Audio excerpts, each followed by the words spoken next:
Hello, everyone, and welcome to SmashBoxxTV's podcast 144. Terry Miller, your host, the disc golf guy, along with Johnny V, the oh so dapper Johnny V. With the T-shirt underneath. It was really cold down here. And that's really the reason why I originally threw it on, because it's got to be like 80 degrees in town, and my wife turned on the air conditioning, and I didn't realize that the vent down here was open, so all night it's been running and running and running. So you even said yourself when you walked down here it was really cool down here. A little bit chilly. A little bit chilly. So I walked down here and I had this from when I did Battle Box this past weekend. So I just quickly threw it on. I was going to change it, but we didn't really have a lot of time. You came running in here kind of late. Yes. Like just barely making it in time. Just making it. Well, we're glad you guys are here. Please go out and share the link. Let everyone know you're watching live SmashBoxxTV podcast here. Again, episode 144.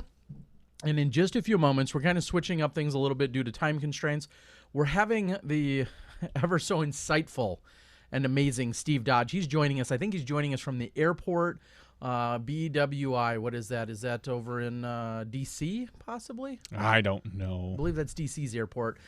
His plane has gotten delayed a few times, so rather than catching him once he's off the plane and on his way home, we're catching him before he's even getting on the plane. So we're going to bring in Steve Dodge. He released an article today that said wear the women's tees, I think is how it was worded. And not where the women at? No, where my girls at? Where my from girls the front to back. From Okay. the front tee to back. No, okay. No, Destiny's Child. Maybe from the back tee to the front tee now. Exactly. So I think we're going to try and get Steve Dodge on the call. He's going to be calling in to a telephone. God, I think other sad-ass podcasts do telephone call-ins instead. We're going backwards here, Johnny. I kind of feel like we are, but All right. Well, looks like we got a great crowd out there, and we're super excited to bring you the show tonight. We're not going to have Dynamite. Said there was a little issue with the household, not his wife or child, but sump pump might be acting up. So I don't know if we're going to see or hear from Dynamite later on or not. It doesn't sound like we will, which is that's too bad. It is too bad. It's always too bad. But we'll see if we can get Steve Dodge. We're calling him up right now. All right, let's see if we can bring Steve on when I hit this button. Uh-oh. Steve Dodge, are you there? I am here, and I've got great news. Yeah, what's that? Your flight's been delayed further. Yes, it has. That's good for us. So So I'm free for the next half hour, no problem. So what, dare I ask, because I think you and I have, we voxed back and forth 3 or 4 times today about it. They've pushed you back, 20 minutes, 30 minutes, now multiple times. Any idea what is it weather over there? What's going on? I don't know, actually. They had a plane here, and then they said they were trying to get pilots, and then they just pushed us to another gate. And maybe we have pilots, but now we don't have a plane. So who knows? Either way, I'll get home at some point, and that'll be great. I will go ahead and give a shout out to my daughter Audrey, who was performing in the math play at school, and so I flew down to Virginia to watch her in her math play, and she nailed it. Well, awesome. Very cool. Her math play? Yes, her math class was doing a play. I think it was called Operation Central, and they had to. They talked about the order of operations. There was a very sick patient who had a very convoluted math algorithm on their chest, and they had to figure out what order of operations to do. And they just don't use they don't use FOIL, first, outside, inside, last. Dr. Exponent was the first guy to pop up and said, "I can help." So, wow. All right. I wonder now. Will you think that will ever convert to off Broadway or on Broadway? Well, I think Audrey can easily go off of Broadway at this point with a little bit of practice. Who knows? Sky's the limit. All right. So, Steve, you're. I think one of the many reasons you're so well loved and liked is because you're always thinking big picture, and you're thinking how we can push the sport forward. The Disc Golf Pro Tour is accomplishing a lot of things, whether it's quicker or slower than you had hoped, but it's certainly accomplishing a lot of things for the sport of disc golf. And now today you released an article that states, "Where are the women's tees?" And if in case somebody didn't get a chance to go out and read it yet, found on dgpt.com, give us the breakdown of the article. Well, I'll add on that. They have to click on the news feed. That's we do our blog through our news feed. So they click on that and then click on news, and they'll see the article. So, the short version of this is probably about a month ago, Josh Lichty, one of the UDisc guys, put out an article that said that there's a lot of holes, a lot of par 3 holes that women flat out don't even reach circle 2 ever on. And for the men, they're reaching it 35, 55% of the time. And these are holes that are like 400 feet, 450 feet. And for men, that's a stretch to throw that far accurately. For women, that's virtually impossible, as the statistics proved out. And I looked at that, and my first thought was, well, gosh, when I hate hearing politicians say, well, gosh, so that they sound all Andy Griffith-like, and then there I go, just doing it. Anyway, so I said to myself, when there's a 450-foot hole for these guys, realistically, that hole should be 350 feet for the women to give them an equal challenge. That 450-foot hole is challenging the men to throw as far as they can accurately. And then when you go to the women's side, basically you're saying, okay, I need you to throw 320 feet and then throw a 120-foot upshot and then, put it in. And the hole is very different and arguably very boring. So that was the impetus. That's what the genesis of this concept was, that article that Josh put out. So I started expanding on that. I looked at all the different types of holes. Basically, I did an article maybe a couple months ago about what we should expect the winning score to be at an event. And I broke down the holes into long par 4s, short par 4s, long par 3s, and short par 3s. And I looked at each of those and figured out, in general, obviously this is all in general, what are those holes testing as far as skills go? And we can't talk about hyzers and anhyzers. We're just talking about distance. And so a really long par 4 is basically going to be testing 2 big drives. It's going to be testing a big drive off the tee and then a big fairway drive. And a short par 4 is going to be testing a big drive and a controlled drive, or a controlled drive and then a big drive. It'll be testing those 2 throws in one order or the other. But when you look at the women's side of the game, those distances don't make sense for them. An 800-foot par 4 for the men is an amazing challenge. An 800-foot par 4 for the women, even calling it a par 5, instead of testing 2 really big throws, what you're actually testing is 2 really big throws and a short upshot and then a putt. And it's a different game. In my opinion, that's more boring. And after talking with my mom about this a couple of nights ago over dinner, I realized that this is actually one of the things that's potentially holding the women's side of the game back. When you and I go out there as relatively new amateur men, and we have a 300-foot hole, which is about average for a beginner course, it's really exciting because we can already throw 250, 260, maybe sometimes 280 feet. And that 300-foot hole is absolutely attainable. But for the starting women player, they're obviously going to come to the same tees because that's the way disc golf is. We're egalitarian. And they're going to go to that hole and throw 175 feet or 200 feet. And it's a big step to get up to 300 feet. And God bless the women that look at this sport and say, this is a great sport. I love the people. I love the idea. I wish some of these holes were a little shorter so I can birdie them, but I'll get better over a long time. For the men, it doesn't take them as long to get better. So that's the concept.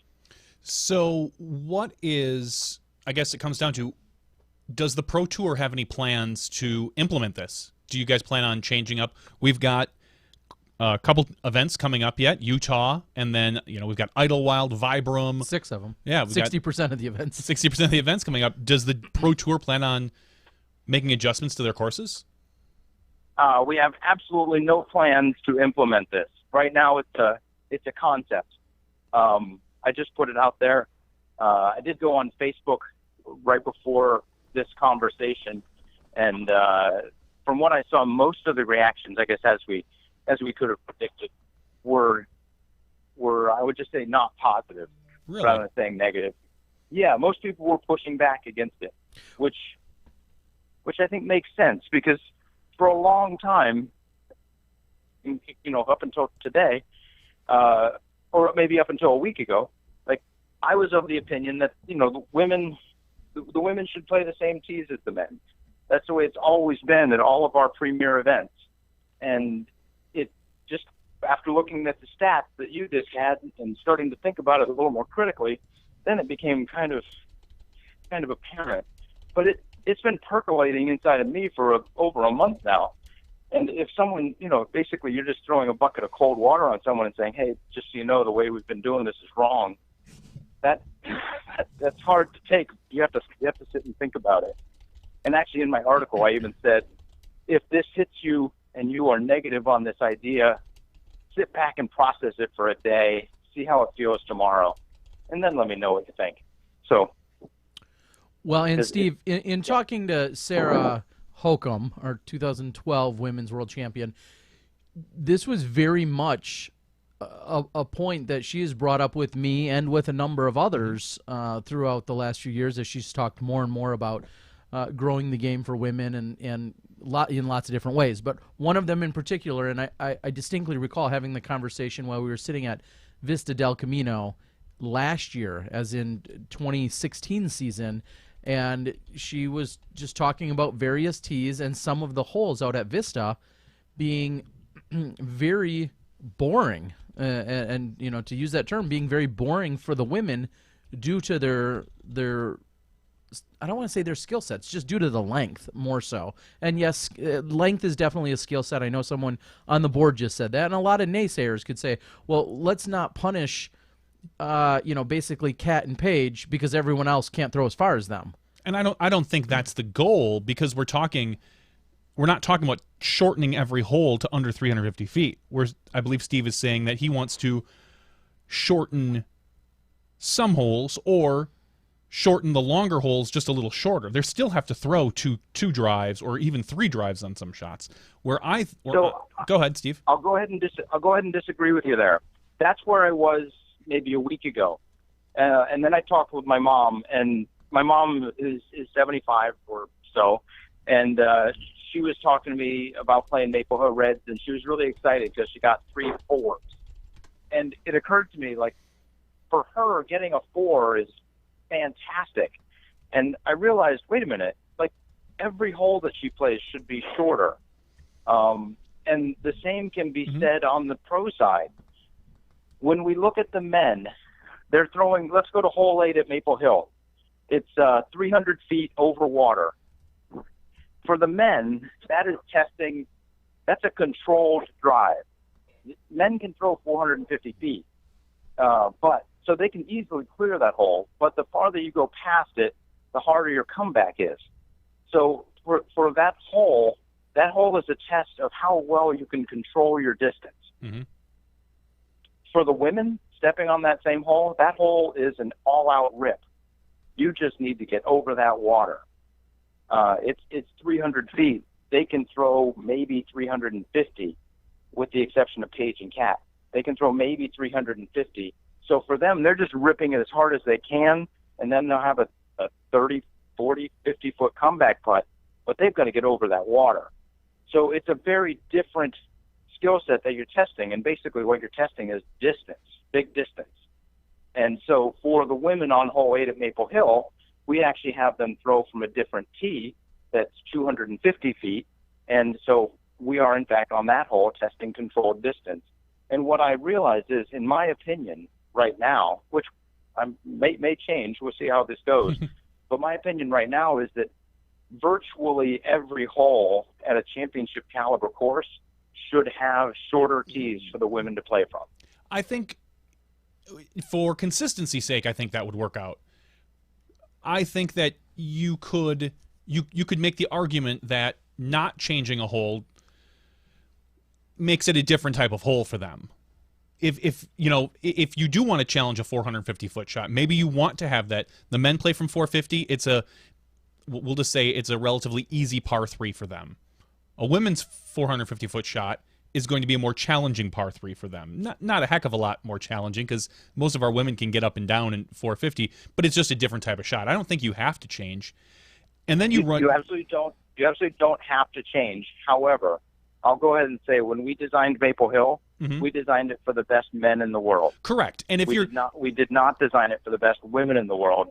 And I think the women deserve to have a course, especially in our premier events, deserve to have a course that is designed for them, that will test all of the skill sets that are testable in disc golf. I agree. And I think if you're trying to make the course analogous to the men hole for hole, that makes a lot of sense. I'm just saying there might be holes where you don't necessarily have to change. There are some shots at Maple Hill where really the challenge is the first 50 feet.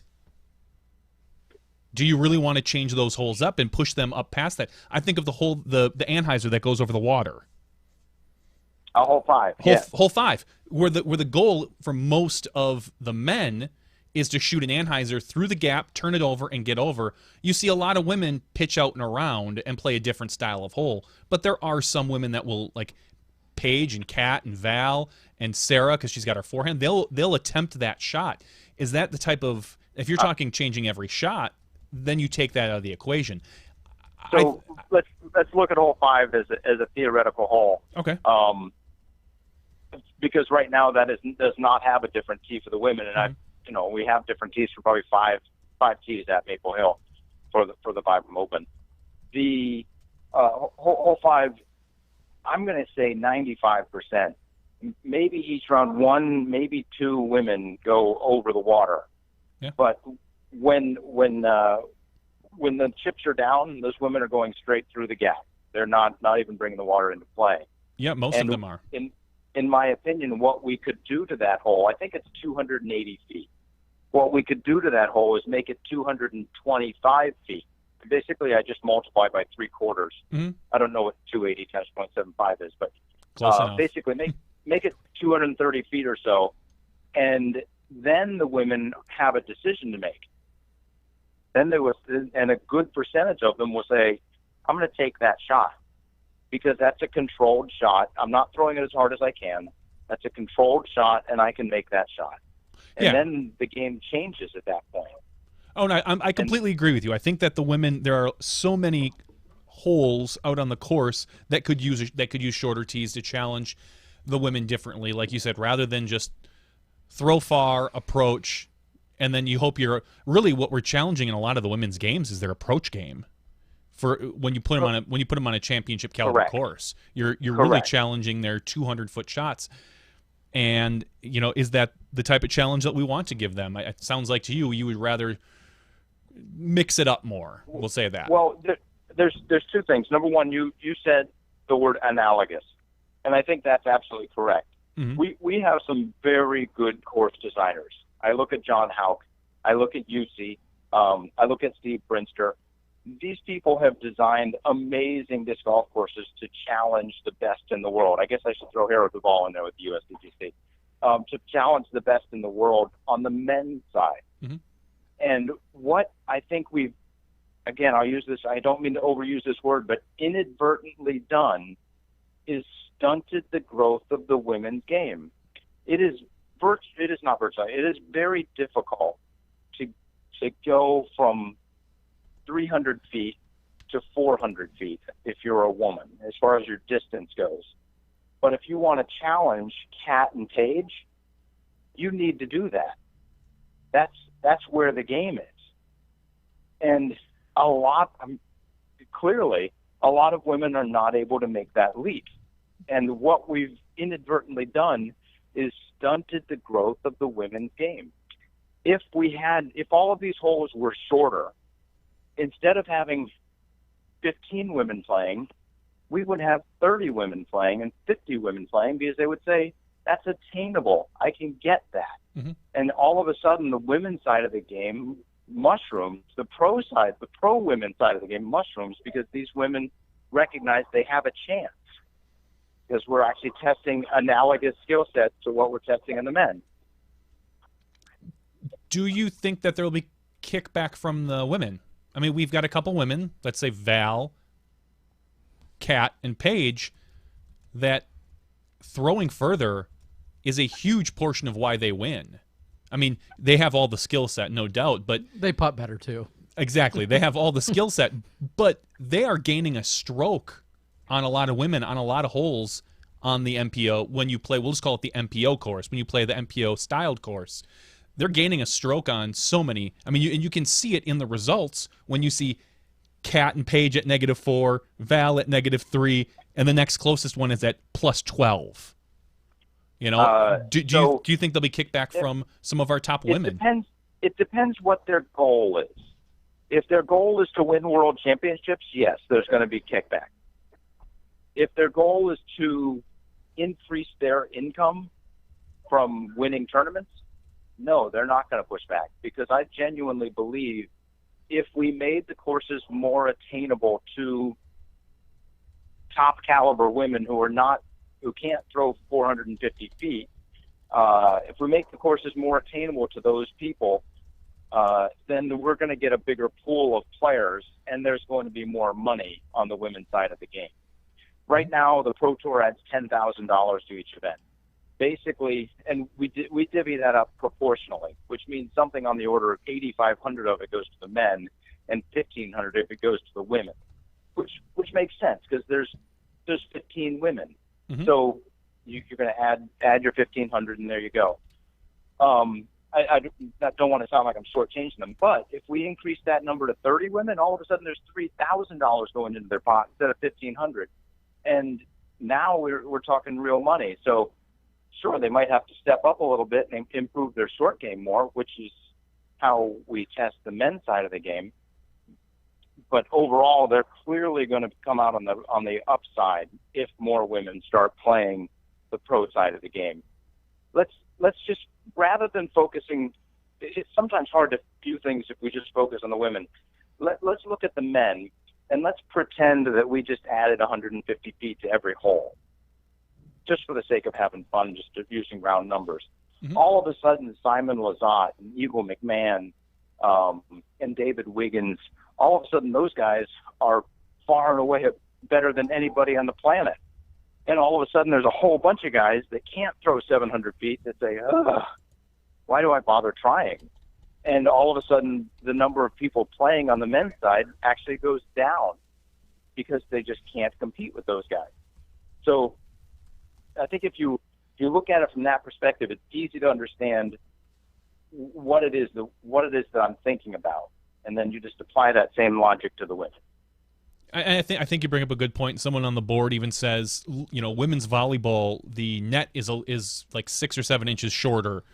There was a push last year by a couple WNBA players to lower the height of the rim down like 7 inches because they feel like their game is less exciting because only 2 of them can dunk in the whole WNBA or something. And Johnny still can't. Nope, I can't. I'm 6'6". I can't dunk. Not anymore. Just had to throw that out there. When was the last time you touched the rim? Don't worry about it. Can you touch the bottom of the net, Terry? Don't worry about it. We're not talking about me. We're not talking about you. So I think there's a general push in order to make things, I hate to use the word equal or fair for women, but just to adjust for the skill set of a woman. So the 2 things that I saw on, just real quick reading the Facebook page, number one, I just saw a comment that said when women play soccer or women play tennis or women play rugby, they're playing with the same ball, they're playing on the same pitch, all the rules are the same. Why do we need to pretend that we're trying to be like golf and make disc golf like golf instead of like the other sports? And the easy reply to that was that those other sports are all played head-to-head. Yep. You're not competing against the course. And then regarding the point that you just made, and I apologize, they're starting to to load the plane. But what was the point? So I lost my train of thought there. What was the point you just made, Johnny? I was saying that in other sports like volleyball, they have a lower net by 6 or 7 inches, and in WNBA they were pushing. There were some players that were pushing to lower the rim. So the other comment that I read on Facebook that ties into that a little bit is that it was somebody saying that, wait a minute, I thought that people always argue you don't need muscle mass to throw far, and so shouldn't women be able to throw as far as men? And I don't know if it's twitch muscles. I don't know if it's physics with a wider wingspan, or I don't know if maybe it's just the culture. Our society's culture kind of holds women back from sports, enough to make the difference. Whatever the difference is, there is currently a difference, and I think it's valid for us to recognize that and adjust our courses so that we're testing the same skill sets relative to the women's abilities to throw far as to the men's abilities to throw far. Well, and I think to your point, we can argue all day long why there's a difference, but at the end of the day, there's a difference. Yep. So let's just right. Maybe embrace it or own it a little bit more, versus trying to argue about as to why there is such a difference. So, Steve, of course, again, Jen Allen's another person, and I know we got Marty Gregoire from out on the board chiming in. There's something to be said when you're talking about skill sets. Could you kind of, elaborate a little bit when you mean some of the skill sets, what players should or shouldn't be challenged with? Yeah, absolutely. So when you look at, and I think I go through this in the article, but when you go through what skills are tested on the men's side, basically we're looking at 18 big drives, we're looking at 9 controlled drives, and we're looking at 18 putts and approaches. And those are the ratios of the skill sets that we're testing on championship caliber courses for these guys. Basically, I think that comes out to 54, I think, and I'm presuming a par 63. So, and then on the women's side, so it's basically 18 big throws, 9 little throws. And on the women's side, it was something like 27 big throws and 4 controlled drives, which says to me, if you can't throw big, you're not going to step up and play pro. And I think, so when we look at the pro side of the game, we just had the Jonesboro Open, and Johnny McRae and Simon Lizotte were going neck and neck. And obviously Simon can throw farther than Johnny, but inside 250, Johnny is deadly.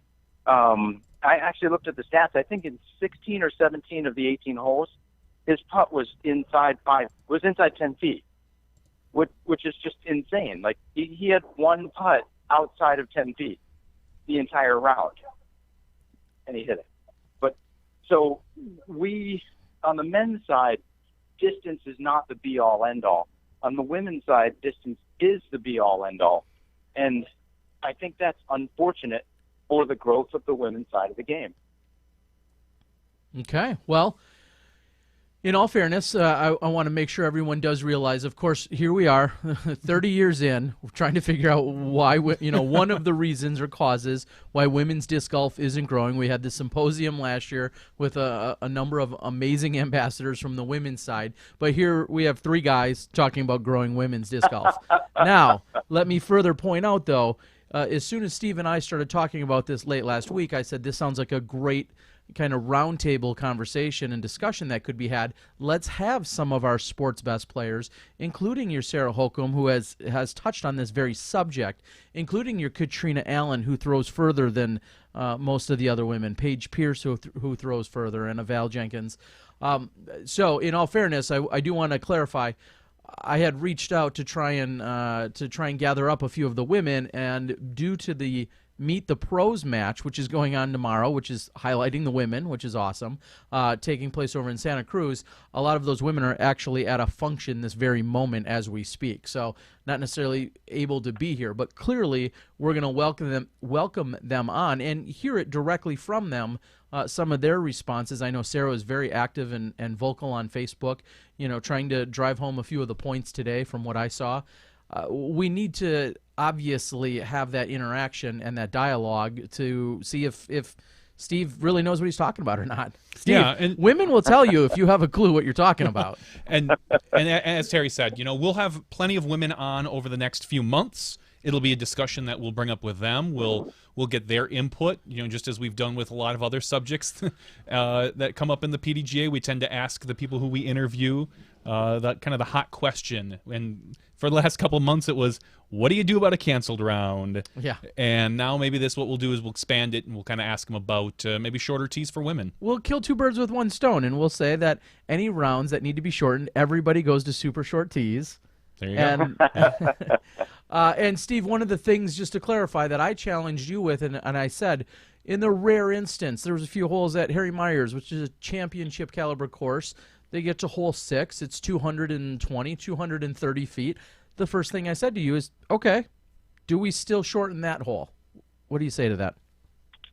And you were absolutely correct on that, Terry. And I look at Maple Hill hole 4, which might be 250 feet, but it's 30 feet down.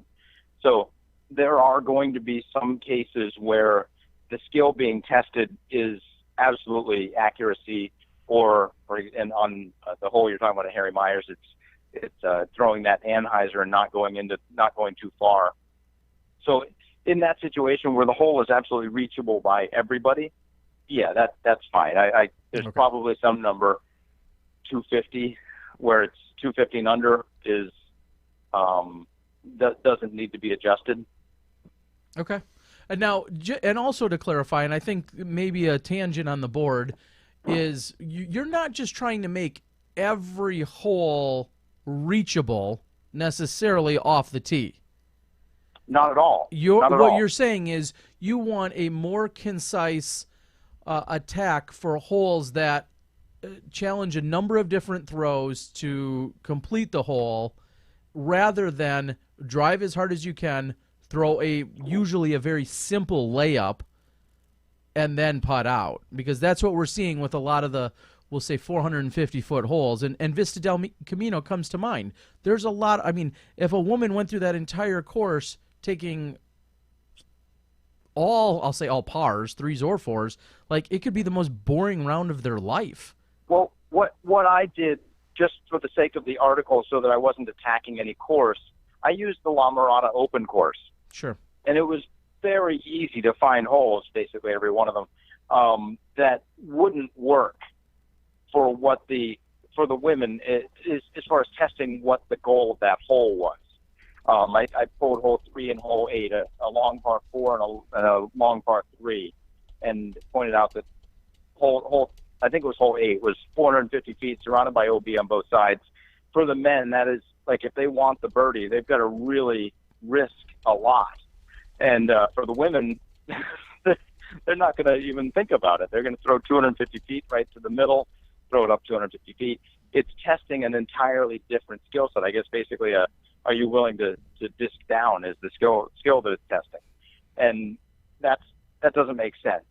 What we should do is make that hole 325 feet for the women and say, go for it. You want a birdie? Go for it. Well, just like we're saying for the men.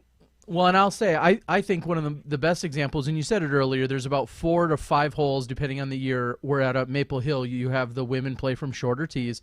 And I think one of the best examples of all of this conversation comes down to hole 18 at Maple Hill. The men, absolutely. The men play, how far is that, 650-ish, we'll say?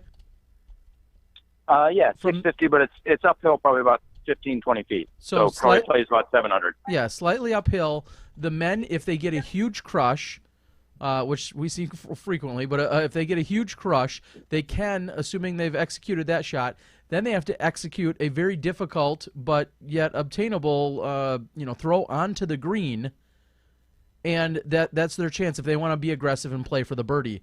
The women, on the other hand, by moving up to how much shorter is their tee? 150, 200 feet?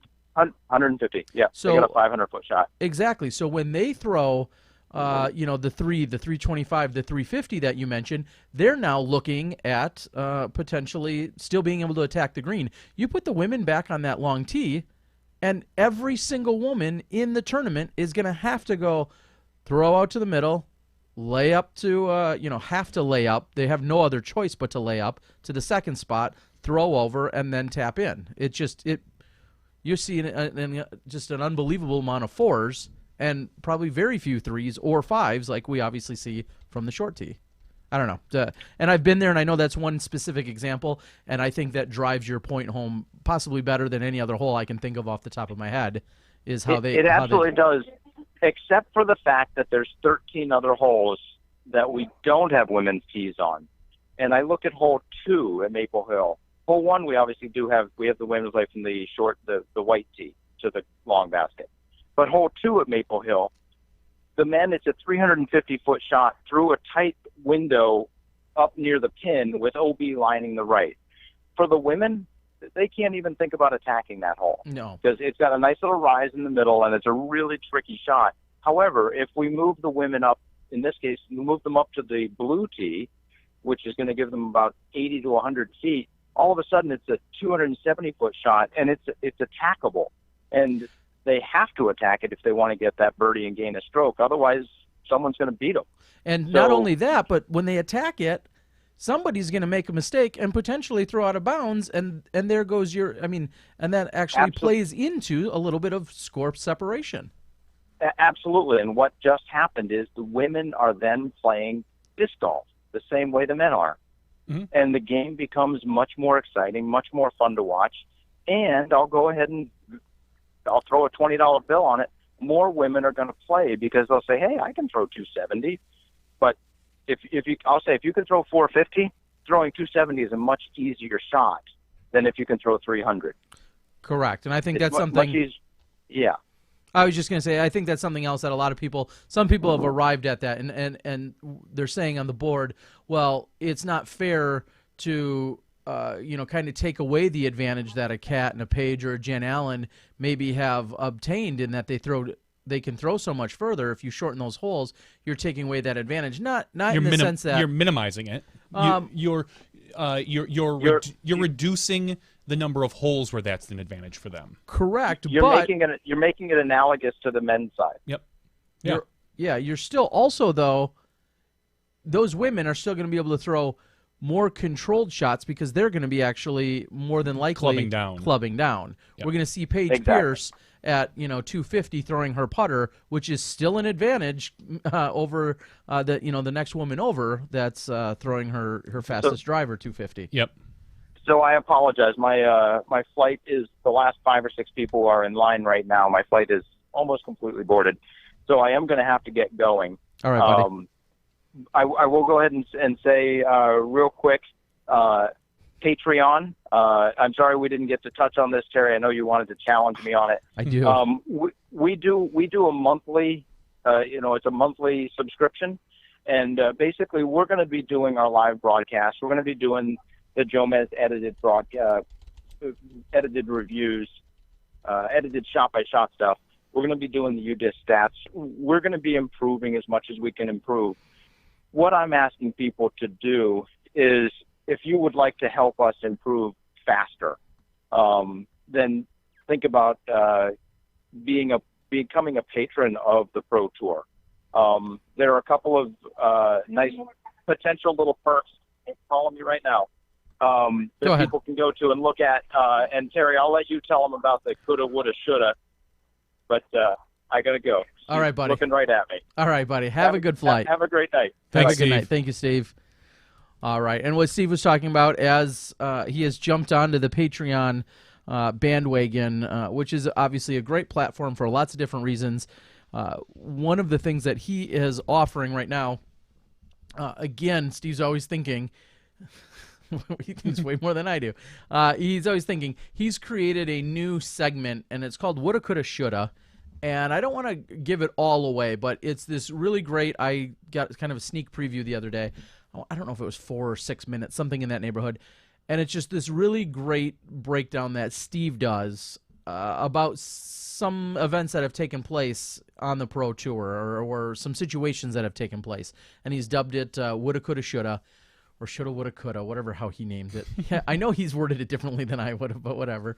Using those 3 words. And he is making those exclusive to Patreon members. So if you want to see that specific segment, I know that it will be out there for anyone that supports his Patreon account. And that is, of course, you can find that on patreon.com/DGPT. And you can go out there and there's rewards and other things out there like there are for all Patreon accounts. And this brings up something that we were talking about, not you and I, but some of the players this past weekend were talking about the one of the courses we played at the GMO, at the Dretska course, that it sucked. It did. Yeah, that honestly, the whole distances were not. I kind of compare it to what we were just talking about, where we felt that there were too many, as we call them, like tweener holes. There's too many holes where they're out of reach for almost everybody's drives out there, especially on the windy day that we happen to have. But then on top of that, almost everybody's pitching up and dropping in because it's so windy. In that, and I use the term sucked. This particular, I love Dretska's course. I did not like the layout. And that the score separation was so minimal for so many people that we saw almost. I'm waiting for it, Terry. Almost everybody shoot between like 2 or 3 over. We'll say 4 or 5 over to about even. That's where like a huge majority of the people. It wasn't a scoring course, to put it that way. Some of us had a lot more trouble than others, namely me. But you were scoring plenty. What are you talking about? I played 3 rounds. I don't know about anybody else. I know it was a 2-round event, but I got all my throws on that on that second round.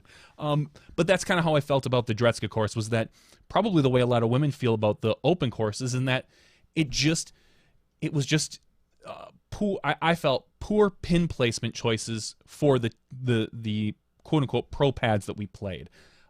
We were a lot of alliteration there, buddy. Yeah, it is. Poor pin positions for the pro pads we played. Yeah. I would have liked to seen a few more, a few shorter pin positions than what was available to us. I couldn't agree more. And what I'll say to that is that kind of flies in the face of a lot of people that think, well, distance is going to make a course better, and clearly it is not.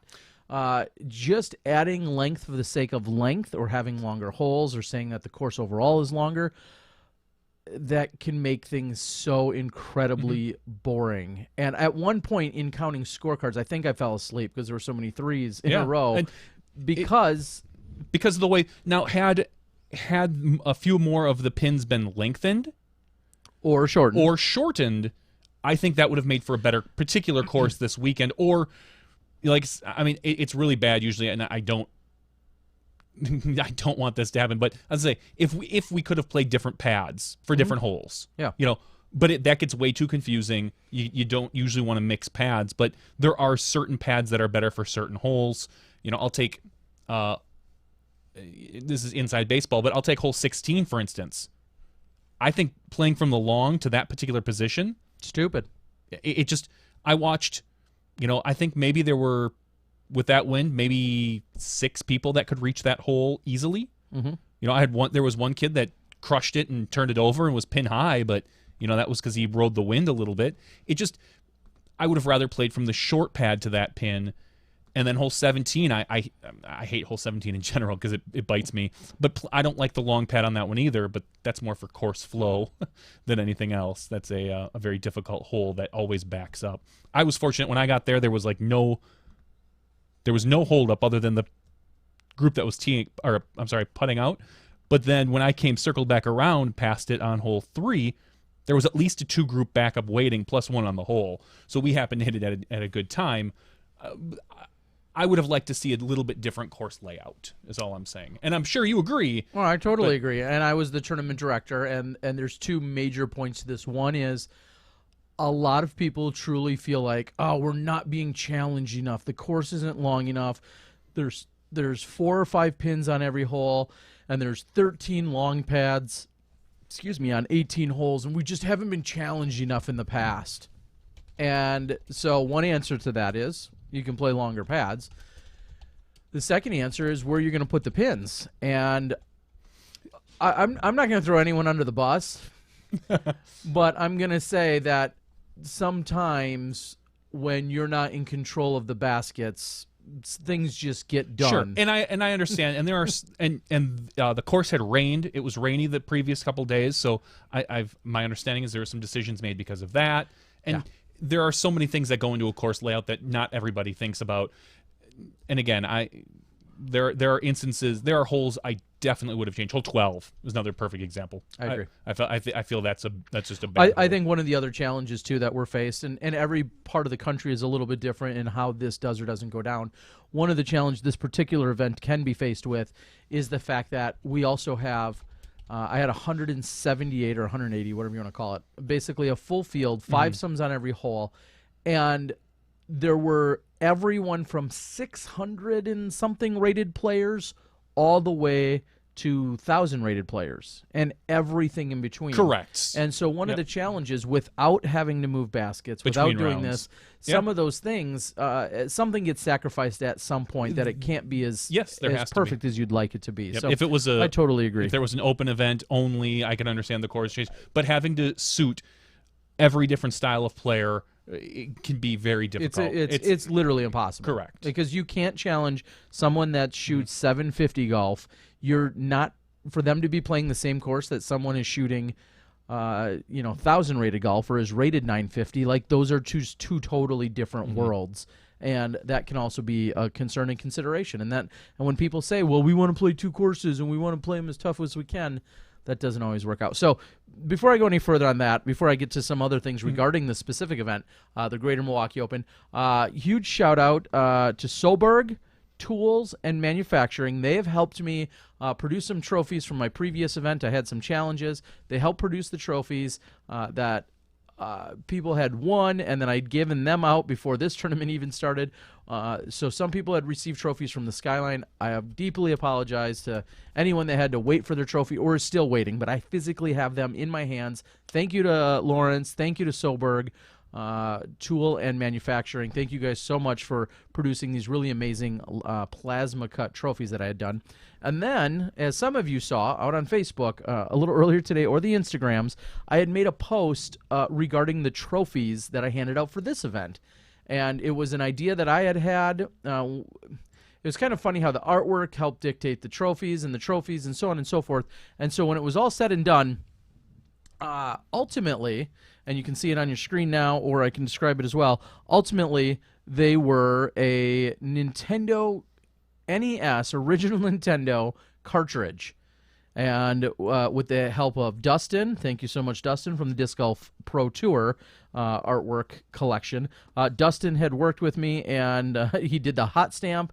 And then as we were talking about the hot stamp and other artwork, I actually then moved forward with the idea of getting my hands on actual NES cartridges and then redoing it, creating the sticker, which also has the top side. And thank you, thank you, Dustin, for helping. But I'm going to tell you, this was nothing short of a massive pain. Well, I know you had to go around and find the cartridges and then getting the stickers to the correct size. Producing the stickers, yes, to the right size, to where the fold is, the bend is. But then finding that I had labels that I put on there, but if you put them on there, and you had to kind of rub it on to get it to stick. Yeah. Like eventually, like very quickly, the ink, and they were laser printed. Oh, it might but the start to ink kind of smear. it didn't smear. It basically wore off. Oh. And then it wasn't necessarily the ink, because then we did them on a different printer, and it was actually the label. And I had labels from 5 years ago or 10 years ago that actually held it better. And it was a massive undertaking. So Well, thank you. They were very cool To everyone involved. I'm flattered that some people, as I put it out on Facebook today, some people are saying this is the greatest trophy they've ever seen, and that they absolutely loved them, and I'm glad. I agree. I love them dearly. At being a kid of the '80s, having had to blow these things out more times than I can count, or prop a Lego inside to make them work. Yep. You know, it's nostalgic, and it is. It's a great stamp. And some people clearly clueless, and that's fine too. If you're like 30 years old, you might not get that, but you know, when you're 35 to 40, 45, it's a really cool stamp. I wouldn't say they're the greatest trophies of all time. I wasn't saying that. I know others were. Some people were, but I do absolutely love the idea. I think it was spectacular. And somebody asked if maybe would it be the worst idea for you to put the artwork out there so somebody could do a poster of something like that? Because I think that could make a kind of cool poster. Well, so there's already a follow-up to this, a couple follow-ups. One in talking about some fundraisers and or some games that could come from this. There's a lot of different conversations that have kind of spawned or spun off of this original looking at this. So I'm going to keep you guys updated. These are not. Now I know you can go out on eBay or wherever, and you can find blank cartridges that obviously have nothing in them. These are actual games. So I had hunted these down, and a lot of people are saying, "Well, what game did you get?" or hook it up or whatever. I'm not. Let me tell you, there are. That one's Rygar. There are bins of these, and there's some in a cheaper pool. And there's some that were in a much more expensive pool. I tried to be as efficient with these as possible. So those are some of the worst Nintendo games. I didn't say that. Maybe you've just never heard of some of them. It would be. I guarantee you, I've heard of every one. Yeah, probably. But they are some of probably those cheap games. You're not plugging it in. You're not going to see the Legend of Zelda in there. Probably not. Like I said, you're going to get Blaster Master, which actually was a good game, or Rygar or something. So anyway, I just thank you guys to anyone that liked these. Thank you to all the helpers that made these possible as we hunted these down. Again, I've got some other things in the works, but thank you to Dustin for the artwork, for making it happen. And I know I just put up the disc, which will be given away tonight. This is a TFR Shimmer Star Colossus. That's not all we're giving away. No, there's more. Again, this event powered and driven by Innova. I want to thank Innova for their support and their sponsorship of the event. I did a trophy-only event this weekend, which always will come with mixed reaction, but ultimately players got their choice of 3 different premier discs, stuff from the TFR line, from Champion, Glow, flat tops, you name it. There was 17 different molds, and every player got to choose 3 different molds. I didn't want anyone to double up, so you got to choose from 3. You got to choose 3 different molds.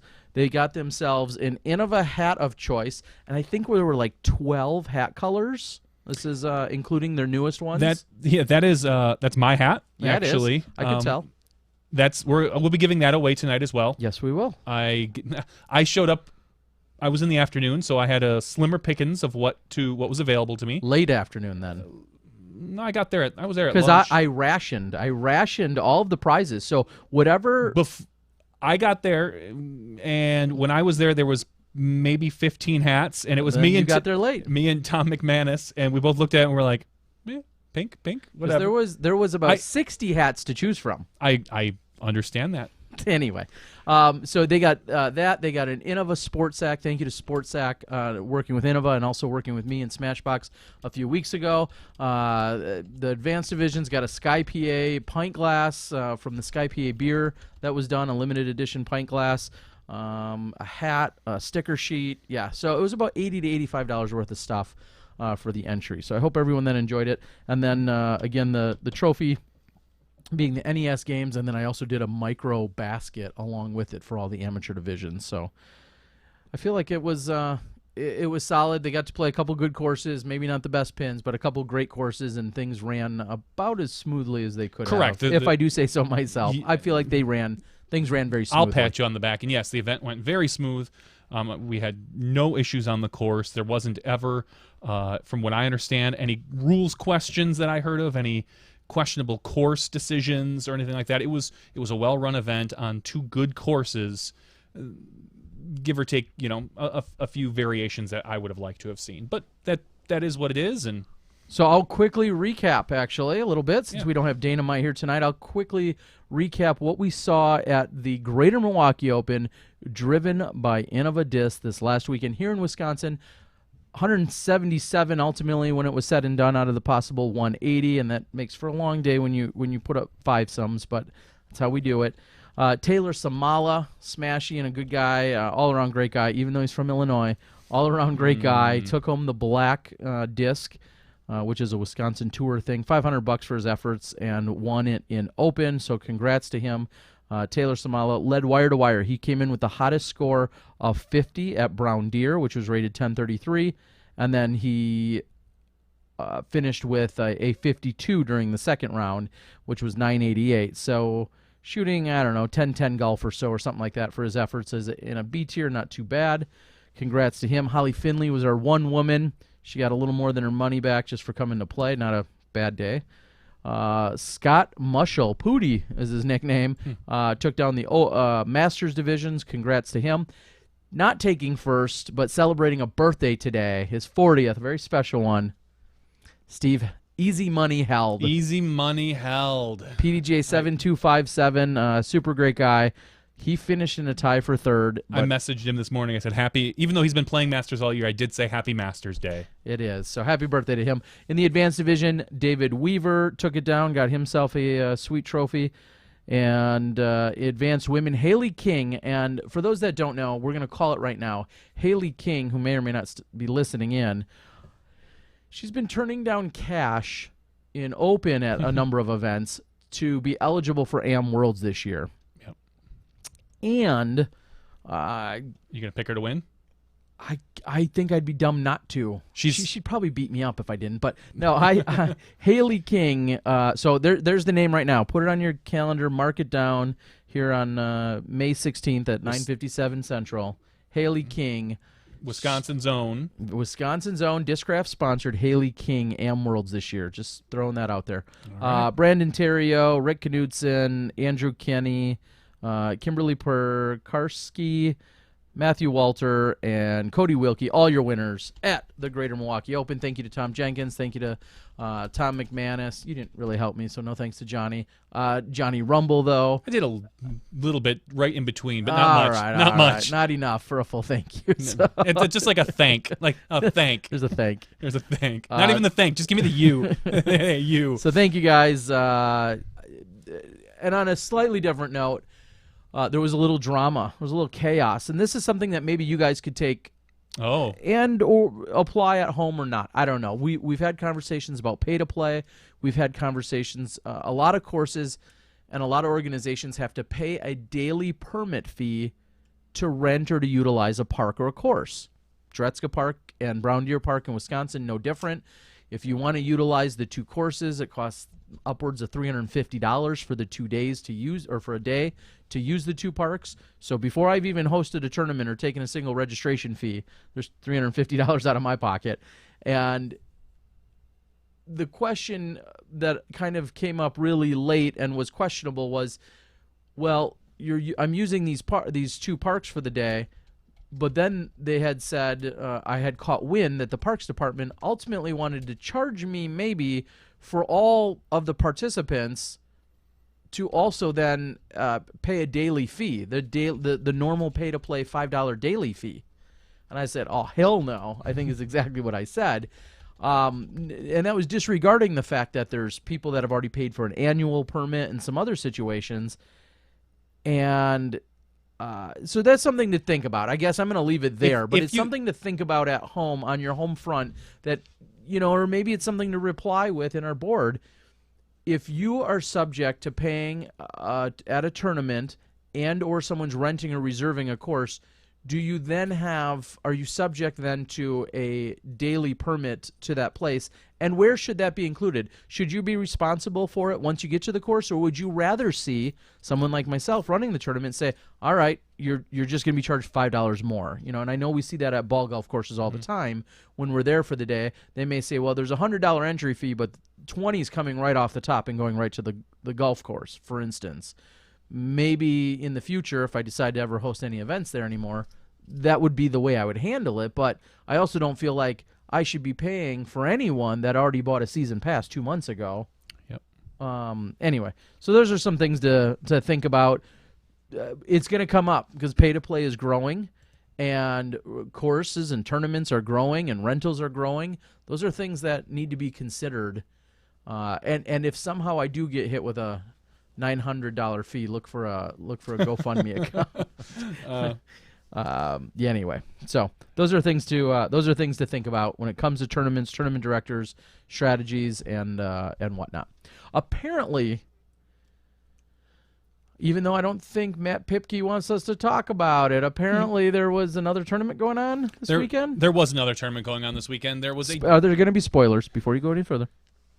All right. No, there's no spoilers officially because they released the back nine. Oh, okay. And we'll get to this conversation later. Johnny, go on. The Konopiste Open over in the Czech Republic. Sure. Czechnia, I believe is what it's pronounced now. Okay. So taking down the Open division, the man I put my marbles in, Ricky Wysocki. Okay.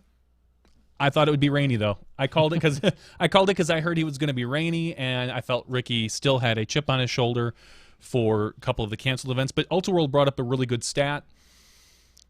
Ricky has won every event after a cancellation. There's only been 3.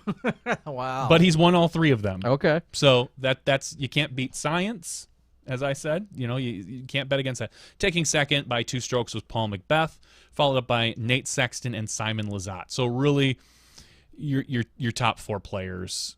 Arguably, you got KJ up there and Eagle.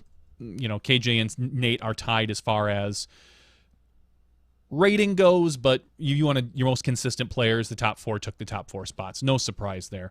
Winning in the open women field was Vanessa Van Dyken. Wait, open women's field? Yeah. Disc Golf World Tour has an open women's field all year long. And their scores? Their scores. Wow. Yeah. So the open women's new things every day. The open women's field, Vanessa Van Dyken takes it down over Evelina in a playoff. They both shot 10 over par overall, and then finally Vanessa takes it down. I haven't had a chance to watch the playoff yet, so I couldn't even comment on exactly how it went down. Either can I, but awesome. There was coverage. There is coverage of the FPO. I know it'll be coming out this week, Spin TV, so look forward to that. There was some coverage of, I believe, at least one of the rounds is already out there. I'll have to verify that. So congratulations to Vanessa and Evelina on your hard-fought weekend. Got all 3 rounds in for this event, so that's always a positive. So that is something new. Is that something that they've added here? Thinking back to the other World Tour event, we didn't have any coverage of the women. There was a plan to have some. Ultimately, Marty Gregoire from the PDG, I think, did some Facebook living, and I think he did some hole by hole scoring. To be honest, I don't know what the plan is overall for the media. I know that they did do some coverage. I don't know if that's a regular thing. Well, it can't be regular. It's the first time. Well, so I'm you're just saying saying if that's going to be the moving forward plan. Okay. And now we're going to see really just one other Disc Golf World Tour event where there will be women, because the USDGC is not going to have a separate women's division. I believe it's the European Open is Okay. the next Disc Golf World Tour event, and it is a major, and so they will have an FPO division there. Okay. And I don't know what the media plan is, if they plan on covering the women as well. It would seem like a step backwards if they didn't. And I think that might put I think covering them is a very good thing, but I think it also sets up a precedent for them now as well, having coverage. So we'll see what happens. We have no involvement in that. That's something you can go to. Where can they go? You can go to Jamie Thomas and ask that. Okay. He would be the one. He's kind of their media director. Okay. So Jamie Thomas of Spin TV, I think he has a general media plan, or reach out to UC. So if you really enjoy seeing the women, and I know there are people out there that do, go out and thank them for showing the women. So, because they did go above and beyond what they, kind of planned on or originally had talked about doing. So, very cool. Yeah, it's out there. I'm looking at it now. I see featured card, round 1 back 9 FPO, round 1 front 9. Now there was There was a conversation that took place today, and one of our biggest supporters in Smashies, in Matt Pipke, had brought up something that we've kind of talked about, so we're not going to totally beat it down to a dead horse. But one of the conversations that he had said was, or one of the pieces he had said was, it would be great if the media outlets would possibly refrain from, I'll say using spoilers, declaring winners and announcing winners. Instead of saying, Wysocki wins the World Tour, it could say, World Tour completes, click here for results. How do you feel about that? I think that would be fine. I don't necessarily see a need for it. Usually, because at that point, here's what I say about because the spoiling it is the concern. To me, you have until the next day. Like, for what? Who does? In general, you probably shouldn't blare it out there until, like, if the event ends on Saturday, don't talk about winners until Sunday afternoon. And you're saying the event itself? The event shouldn't declare on their website Wysocki wins. The event should. The event okay, should. That's what I asked. Yeah. Okay. Yeah. Yes, the event should. And to be honest, if you really care that much, you don't go on social media. We've said this a dozen times. I understand if it's a great option to have out there, that's great. But ultimately, you just it's too bad. As we know, sports in general are live, even though we're kind of moving into a slightly different area with disc golf, and that we're catering a lot towards post-recorded coverage. So flip a coin. I'm fine not spoiling anything particularly myself, but if the manufacturers want to go out there and say, hey, congratulations to all of our winners, ... And if the event, if you happen to be following, the GMO, and the GMO says, congratulations, Taylor Samala, if you hear me. Yes, then that's fine. Ultimately, if you care that much, stay off of social media. Subscribe to these people's channels, and you'll get an alert in your email when they upload something, and then you'll know to go there. I was just, if not, I want to be this. I'm going to change. I'm no longer going to be. I want to also create the disc golf spoiler guy, where after every event's done, I want to log on to Facebook. I'm going to log on Instagram Live and say, yes, good job, Ricky, you just won it. Yep. No, and I know I'm picking on you a little, Matt, but here's what I'm going to say, though. It's news. They're headlines. It's happening now. I understand there is a large number of viewers that watch disc golf in post-production. I produce post-production, not as well as Jomez, but I do produce it as well. But never at any point am I going to refrain as a media outlet or a journalist in any capacity or reporter, am I going to refrain from telling you the outcome. And we know that if you're tuning in here to our podcast live, you already know the winner. Period. There's no way you're coming on our podcast on a Tuesday night and not knowing the winners, because you know what we're going to talk about. So in that aspect is true, just like you should see that in social media. I don't know. Did you see any of my genius posts today that I made on the thread? I took a few of the Cubs, a few of the various Cub headlines from the World Series, and there's one where everybody's quite jubilant and having a good time, and they had just won it. And I did my very best in photoshopping, of course, and as they were jumping up and down, it said something, gosh, I gotta find where I put it, but anyway, it said something along the lines of, the Cubs played tonight, tune in tomorrow to see how they did or something, but it's everybody like jumping up and down. Oh, sure. That's clever enough. So I'm sorry, it's just news isn't going to be held back just for the sake of post-production coverage, and I don't think it really should be. I understand some people consume it, but I guess, as you're saying, Johnny, if you don't want to know the results and you want to wait the 1 or the 2 days, sometimes it's 12 hours, sometimes it's 36 hours for a post-produced video to come out because you're really on the edge of your seat waiting to find out the winner. I'm okay with that, but you can't expect everyone else on the planet to not make mention of it. When Ricky wins a very Discmania Innova-dominated World Tour publicized event, you better believe Latitude 64s should be all over that and be excited about that. They just absolutely should be. And, yeah, we're not going to be able to hold it back. So, I don't know. That's how I feel about that. Yeah. All right. Anyway, any other events going on around the country? A little bit of a lull as we're kind of sort of getting ready for the Masters Cup this upcoming weekend. Here, let me take a look. This is normally...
Son of a gun. Sorry, everyone. Hold on. Oh, yep, you're right. Give me 1 second here. I had asked Johnny to help arrange a different shot so I could take care of something here. Right. And then when he created a new shot... There we go. All right, so... Lost audio. All right, so here's what I'll say. Dustin Keith taking down the... What is it I say? The third annual C9 Twin City Blowout over Cameron Colglazer. Cameron is a 10-21 rated player. Dustin Keith only 945. It was a playoff, and what I was kind of amazed at, and I was saying there must have been some sort of skins, was that first place was $1,000. Second place was $140. That's a huge disparity. So my only guess is that there was some sort of bonus or skins match that Dustin cleaned up on. Taking the Open women was Lisa Ficus, shooting 57 strokes better than her competitor, winning $614. The Masters was Jimmy Moak, followed by advanced Peter Hindman. That was out of Louisiana. Looking at the other big event that actually went on this week, speaking of the FPO, we had a couple of the women's events this weekend, including a big one out in California in Watsonville, which is the Daisy Chains Women's Disc Golf Tournament presented by DGA. Taking that one down is Paige Pierce over Val Jenkins by 2 strokes. Paige winning $880 over Val, taking home $615. So congratulations to Paige. She shot 1,009, a 940, and a 999 rated round. So just some really solid golf there. If they only would have shortened the tees for them, things might have. Taking down the Masters women, no surprise here. Carrie Berlager over Jennifer Morgan. Burl is a fantastic player. She was a good open female player. Now she's kind of cleaning up in Masters women now. Advanced women was Pam Vaughn over Mindy Ma. Advanced Masters women was Lynn Henriksen over Julie Nightingale. And I'll go down to the Advanced Grandmaster women, which was Lorena Dostal over Colleen Wood. So congratulations to those women taking home one of the bigger FPO events in the nation. Yeah, basically one of the biggest, period. Yeah, it's other than what U.S. Women's National, we've got maybe the Chick Flick, and Pro Worlds for women. Those and then you have to in terms of FPO, but then you also think about no, I'm just thinking, women's. Are you talking I was saying women's? women in general, but this year actually, I'll school you on some women's. I know you. Women this year at Worlds will actually be minimal because it's only open women, so that you can kind of throw that particular event out as far as the number of outreach it's going to get for people. Well, some other awesome women's events. One I'm going to be at later in the year along with my 8-year-old daughter is the Rocky Mountain Women's Disc Golf Championships. That takes place in Colorado. I believe it's probably already sold out at more than 100 women. I also think of here in Wisconsin, the Wisco Disco. I think that's a few women just short of being sold out. Also, the Disc Girls Gone Wild that takes place over in Michigan. Also, last year I went to Arizona for the Phoenix Ladies Open. That's an amazing event that I'd love to go back to. I think it took place in October or November, maybe even December last year. But a great time to get down to Phoenix to play in that huge event. So, and I know if you go out to the there's a specific page on the PDGA, and I'm sorry I don't know it off the top of my head. It might be even just pdga.com/women, and it will ultimately direct you toward women-only events and the PDGA Women's Committee. So certainly get out, encourage, and play in those events. Yeah, there's a awesome calendar. That's the 2017 women-only PDGA events, including the Poppy Series, the Midwest Women's Tour, the Michigan Women's Series, the Heartland Women's Disc Golf Tour, the Virginia Women's Disc Golf Series, and the New England Women's Disc Golf Tournament Series. So go out there. There's a map just for women's-based events, and I know that this last weekend there were a number of them that were taking place around the country, and every other year, of course, we've been having the Women's Global event. So awesome stuff out there. For sure. All right. I think that kind of takes care of all of the major events we have this weekend. Should we talk a little bit about there were some coverage snafus for Konapish Day as far as getting the back nine out for the MPO. I know some people are talking about whether it's a conspiracy to get more people to watch the other coverage and this and that. It really wasn't.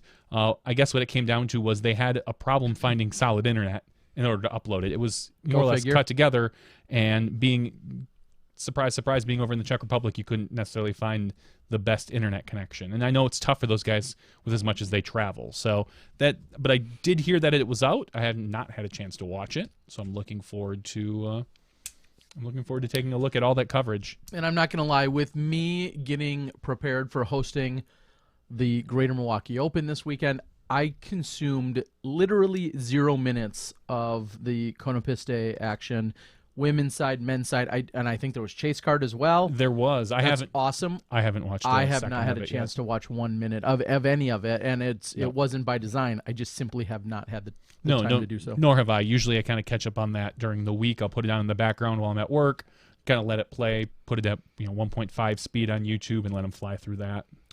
Speaking of coverage, in just 7 or so hours, I will be getting on a plane and heading down to Georgia. I'm going to fly into Atlanta and drive over to Augusta, approximately 2.5 hours, and I will be heading over to Fort Gordon as well as the International Disc Golf Center. I'm going to go over there along with our equipment, some very basic, so our most elementary setup here, or basic setup, and walk around. I'm going to wander around in woods in 95-degree heat while Johnny watches me. It's really hot stuff here at Smashbox, guys. Maybe if we're lucky, we'll broadcast it.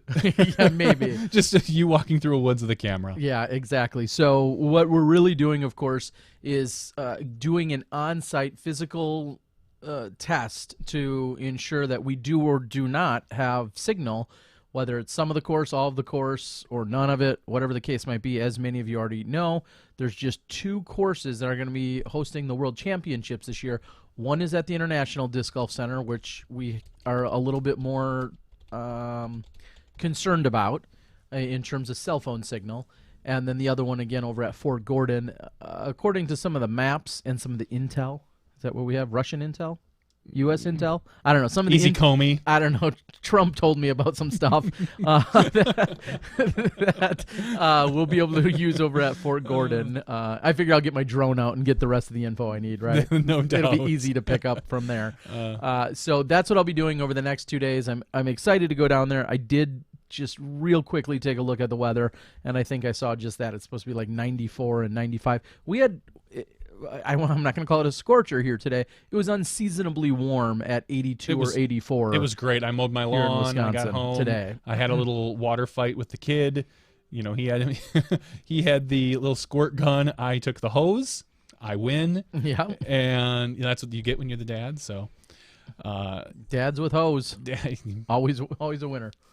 Always a winner. So it's going to be warm down there. But what we're going to do is we're going to fire up the camera, the camera that we're actually using this very minute. We're going to fire up the camera, load it all up, and I'm going to go walk the course. And Johnny V is going to be checking an actual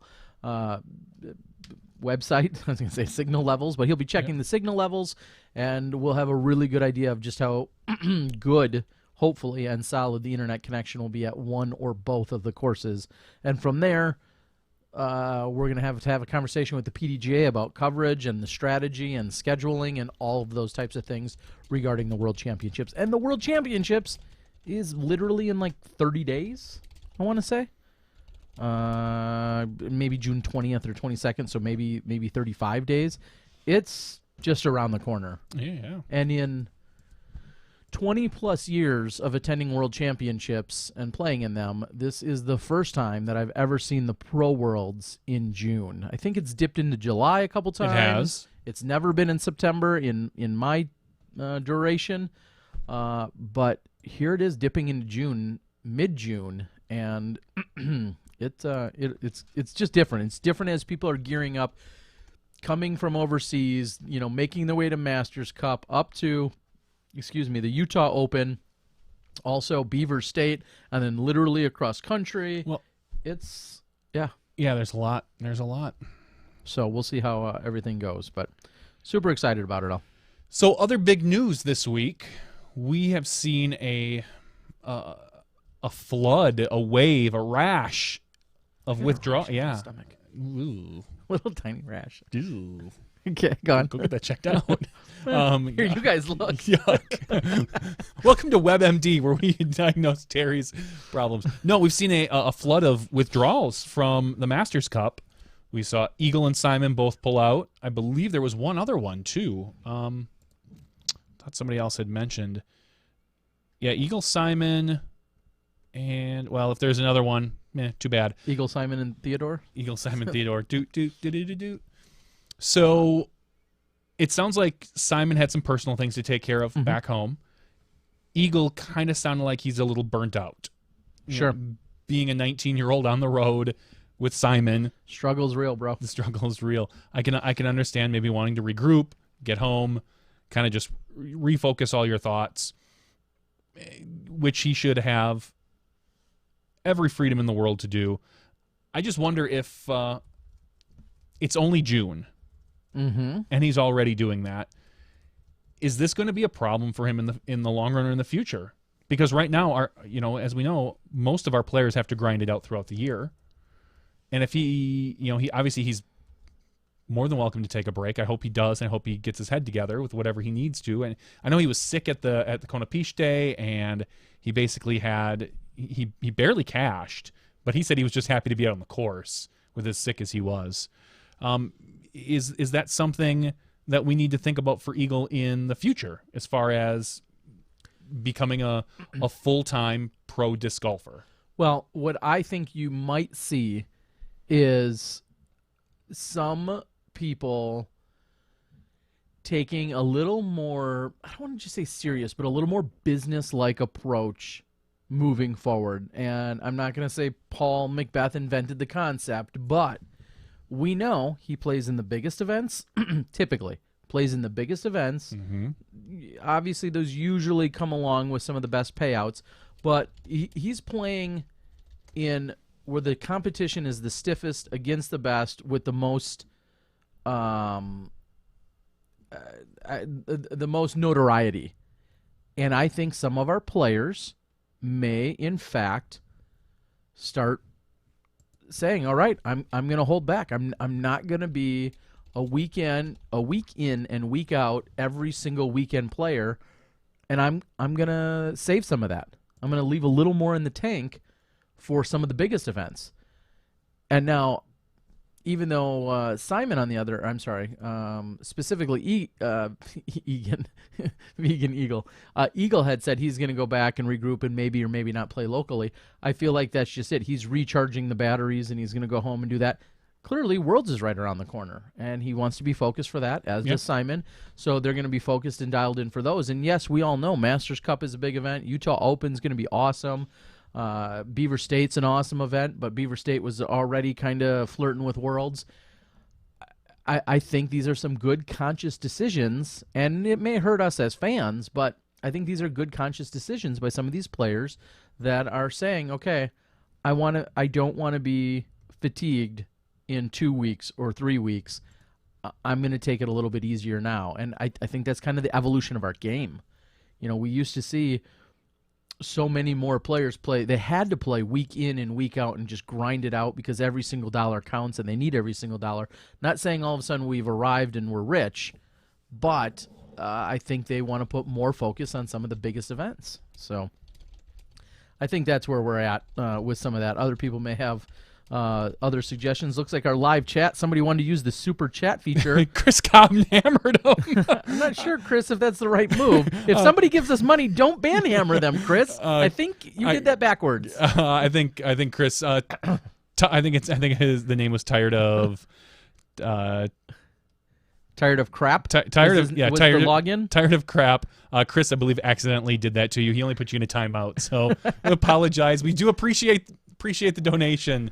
Don't get us wrong. So yeah. So for those that don't know, and it's been a little while, so we'll just quickly breeze over it. There is a feature here on YouTube that's called Super Chat. There's a little if you're logged into YouTube and you're watching us, there's the emoji icon for various emojis to use. Right next to that is a grayed out dollar symbol, and if you click on that, what it brings up is it says send a super chat.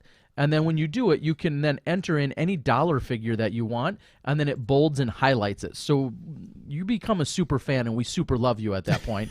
And then we super see it. So and that's exactly what someone had done recently. So thank you for that. So thanks, tired of crap. Chris Cobb, you're going to get that wrench timed out if you keep that up. Yeah, so and then one of our wonderful moderators here on the board banned him after he did that, which is the wrong response. But he'll be back on in a moment. So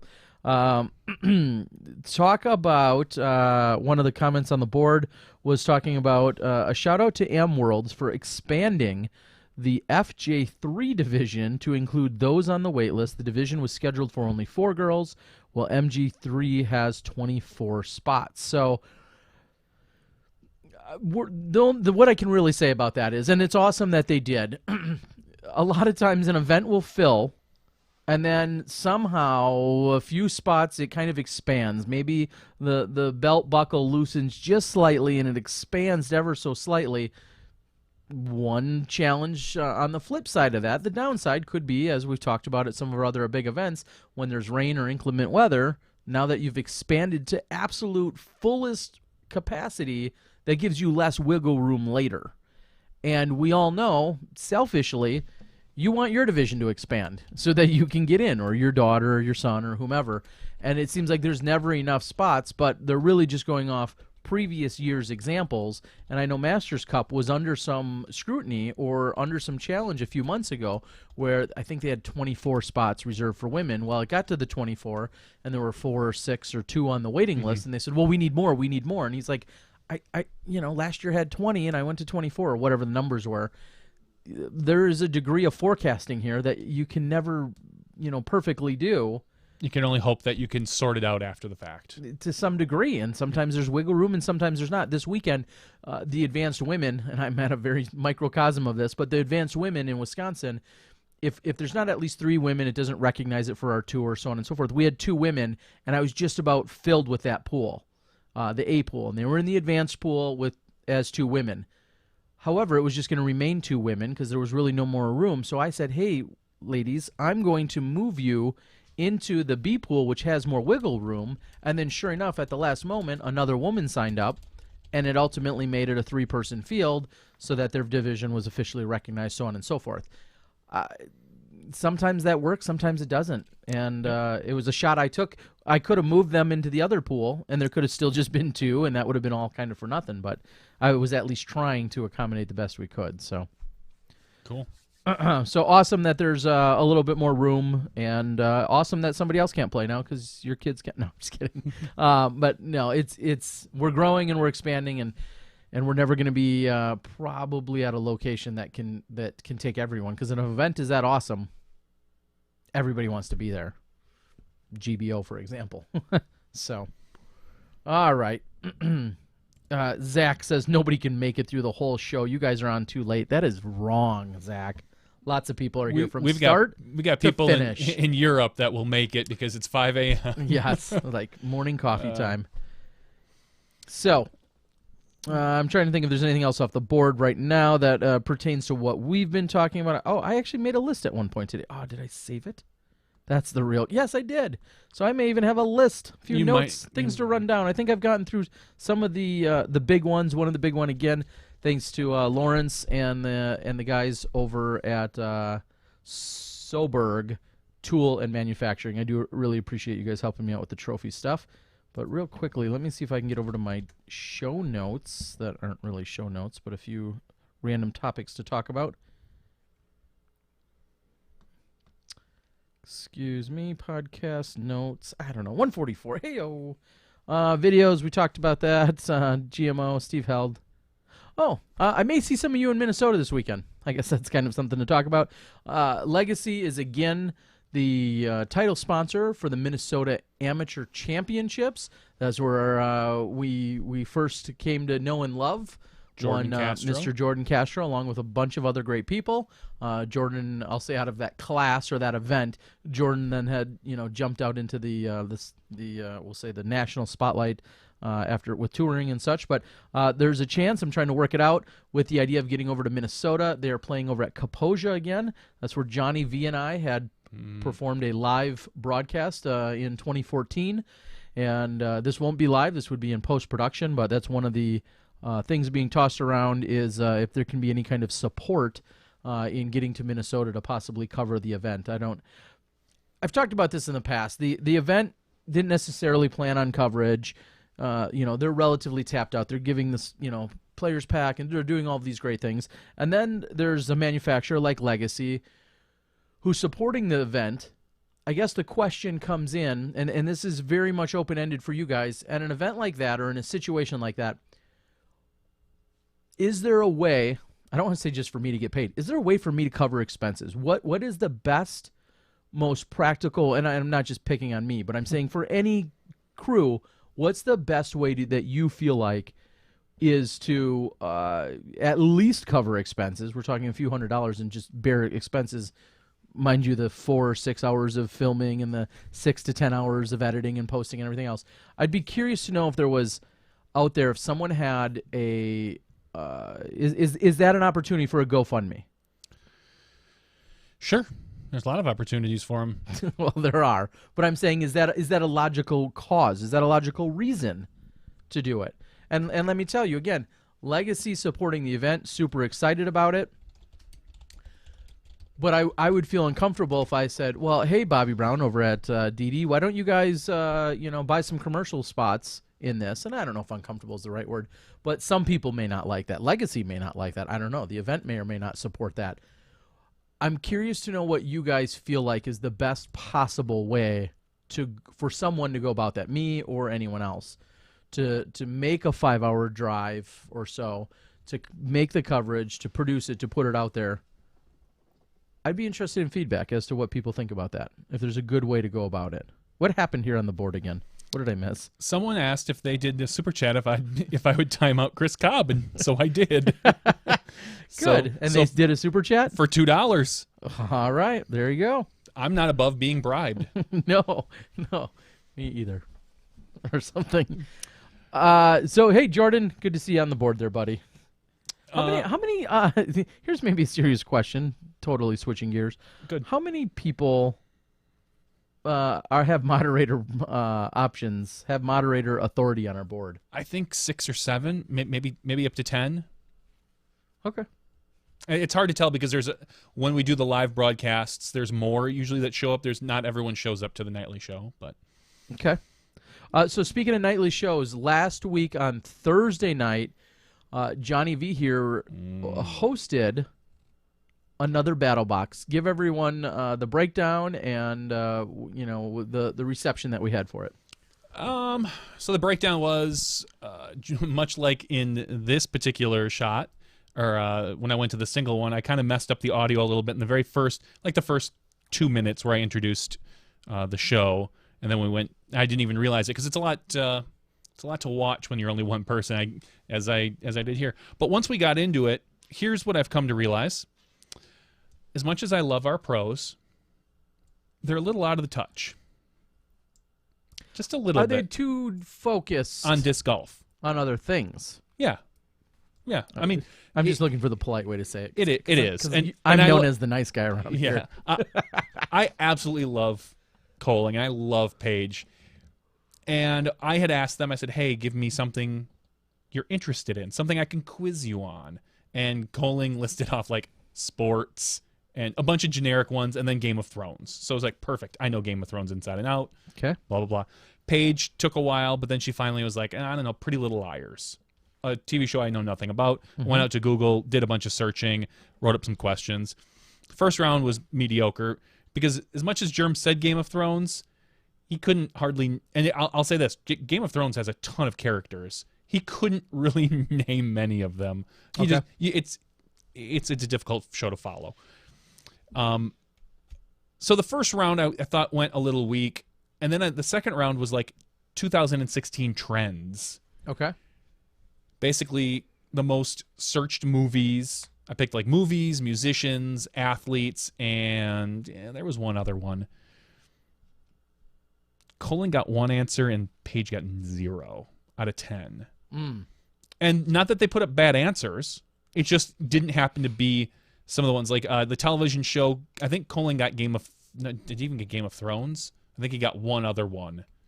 And the other two, it was things like Stranger Things and The People versus O.J. Simpson, really trending pieces. Same with movies.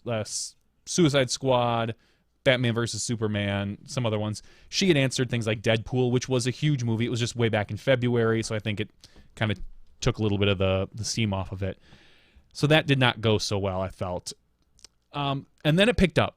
Okay. Third and fourth round were both disc golf related questions. The third round was go back and forth and name Pro Master champions. Okay. So Coling was on the ball with that. Paige was pretty good. There were a few, they missed one or two easy ones, but other than that, I thought they nailed them all. And then the final question was a little bit easier, I thought, for Coling than it was for Paige, in that before they paired up, who was their previous partner for the mixed doubles championship. So who was their opponent's previous partner in 2012? Prior to them teaming up together. So for Paige, it was Devin Owens. For Coling, it was Elaine King, which was a tough one. So overall, I thought it went okay. There are a lot of things I'm going to look at if I do it again, which I'd like to, but I know now I need to tweak a few more things. Like, it's a trial and error. I'll say it was a little rough at points, but I think there are definitely ways to do something like this and still have it work out. But just the way I went about it, I don't think worked out very well personally. Okay. So is it safe to say it seems like there's a lot of clamoring typically for people that say rather than focusing on trends or movies or any of those any pop culture, otherwise, any other kind of reference, historical or otherwise, that people just want disc golf? Does that? A lot of it, I think a lot of people were just kind of like, and part of here's what my general thought is. We do this show and we talk, other than the after show, we talk all disc golf or disc golf media, anything related to disc golf. Then there's the round post-produced rounds, that type of stuff, where if you want your disc golf, you get that. And there's a dozen places you can go for that. I feel that in order to help expand the sport, it will help to get to know our players better. Because I know our players off the course. A lot of them are a lot of fun. They have, some of them have really fun interests. Some of them are really dedicated to disc golf. And you wouldn't necessarily get that. I think just some of them don't necessarily pull that information out when we need them to. If you want to find out what type of discs Paige is throwing, Bobby can help you out with that. Sure.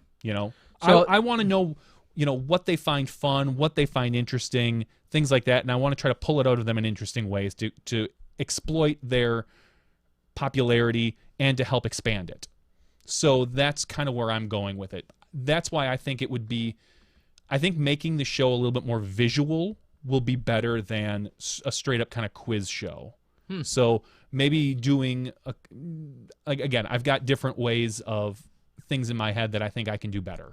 So, and it's obviously easier when you're here. It's easier, it's just easier. So, well, and I think that's probably one of the biggest take homes is that, or takeaways here, is that the concept of the show is to help bring out more of their personalities and to bring out more of who they are off the course. Yeah. Because as you said, Bobby Brown or an in the bag can very easily tell you everything they're throwing and everything about them. Those things those can be found either on a website or are just easily accessible in lots of different ways. Knowing, finding out what Big Germ does or doesn't know about Game of Thrones, like you said, that gives us a little insight into him, his personality, what his retention, all sorts of things. It brings in a lot of other different things, and I don't know. I feel like for anyone that's clamoring, saying make it more about disc golf, we're saying no, we're going to make it less about disc golf. And I do want there to be, as I've said, I do want there to be an aspect of disc golf, like a set of questions. Sure. And like I said, the Masters question was a great one because it wasn't in Paige's wheelhouse. It wasn't really in Colling's wheelhouse in theory, but Jeremy is more of a student of the history of the game. He knows that. I probably maybe a little bit better than Paige, but and they excelled. They had a lot of fun. It picked up at that point. The other two questions, again, the other two things were tougher. And as we get into different people, I kind of thought, hey, let's start with some of our biggest pros. Maybe I need to reverse that. Maybe I need to say, let's start with people that aren't dedicated to disc golf completely. Maybe we start to bring in Jomez versus Bobby. Sure. Bring in a Ian versus Jomez, or a Terry versus Emac. A few more. I just don't necessarily want to. There's no reason that you or I or even Bobby or Jomez have a huge urge to be in front of a camera all the time. Sure. I want to expand the pros fan base and things like that. So, but again, making it more visual, doing things. I've got ideas like, maybe a Pictionary section, maybe a charades thing, maybe, like we did a catchphrase or a password. Not necessarily a trivia, but I was so excited. I thought 2016 trends, they should be able to get something like this. At least that's right in their wheelhouse. They were both alive last year. I mean, it's so recent. And I thought, okay, they're not going to get them all clearly, but they should get a portion of them. And then somebody on one of the boards was like, now I know why. Now I know why people do pre-interviews. And it's like, I did pre-interview them, and that's how I got their personal questions, and they still didn't do so well on that. But and again, the questions were a little bit more specific. You had to know the two shows, which they both told you, though. They both told me they did. Okay. So wow. So it's certainly, as you said, I think a little bit of a work in progress. Always pushing. If we don't push, we don't move. And that's kind of how I feel. Like, I want to constantly expand Smashbox. I want to make this bigger, better, more content. If I'm lucky, at some point we'll be doing this, 3 nights a week. And the only way we get there is by trial and error. Trust me, because if I knew what to do right now, I'd be doing it. And some of the comments on the board, Jeremiah, and I know you're just thinking you're just joking around. There needs to be a rock, paper, scissors tournament with a handful of players. We don't get to learn them any better, though. I mean, again, the whole fun concept of the idea to BattleBox is to pull out a little bit more of their personalities. Some of their, most of them are incredibly competitive, but how do they deal with a little bit of adversity and challenge and mental challenges aside from what's just on the course? Correct. And pitting them up against each other, we know they're competitive. So, having them go against somebody, it drives them a little bit more than just a fun, casual game for nothing. Like, hey, let's just get together and mess around.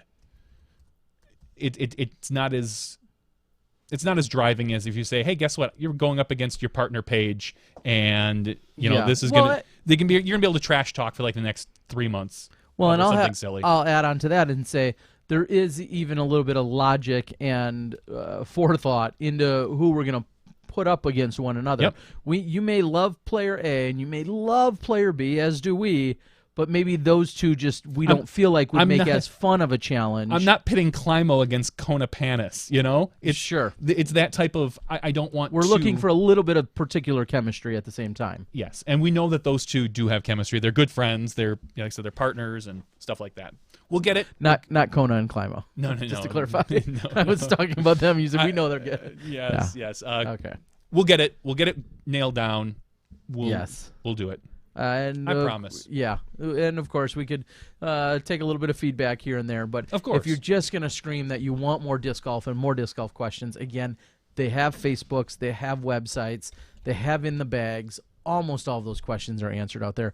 We want to know, can Paige draw a horse? Those are the things we want to know. And like I said, it's and always if tough. Not, how does she handle the embarrassment and or the accolades for the effort she puts forth? That's what we want to know. I do want to see that.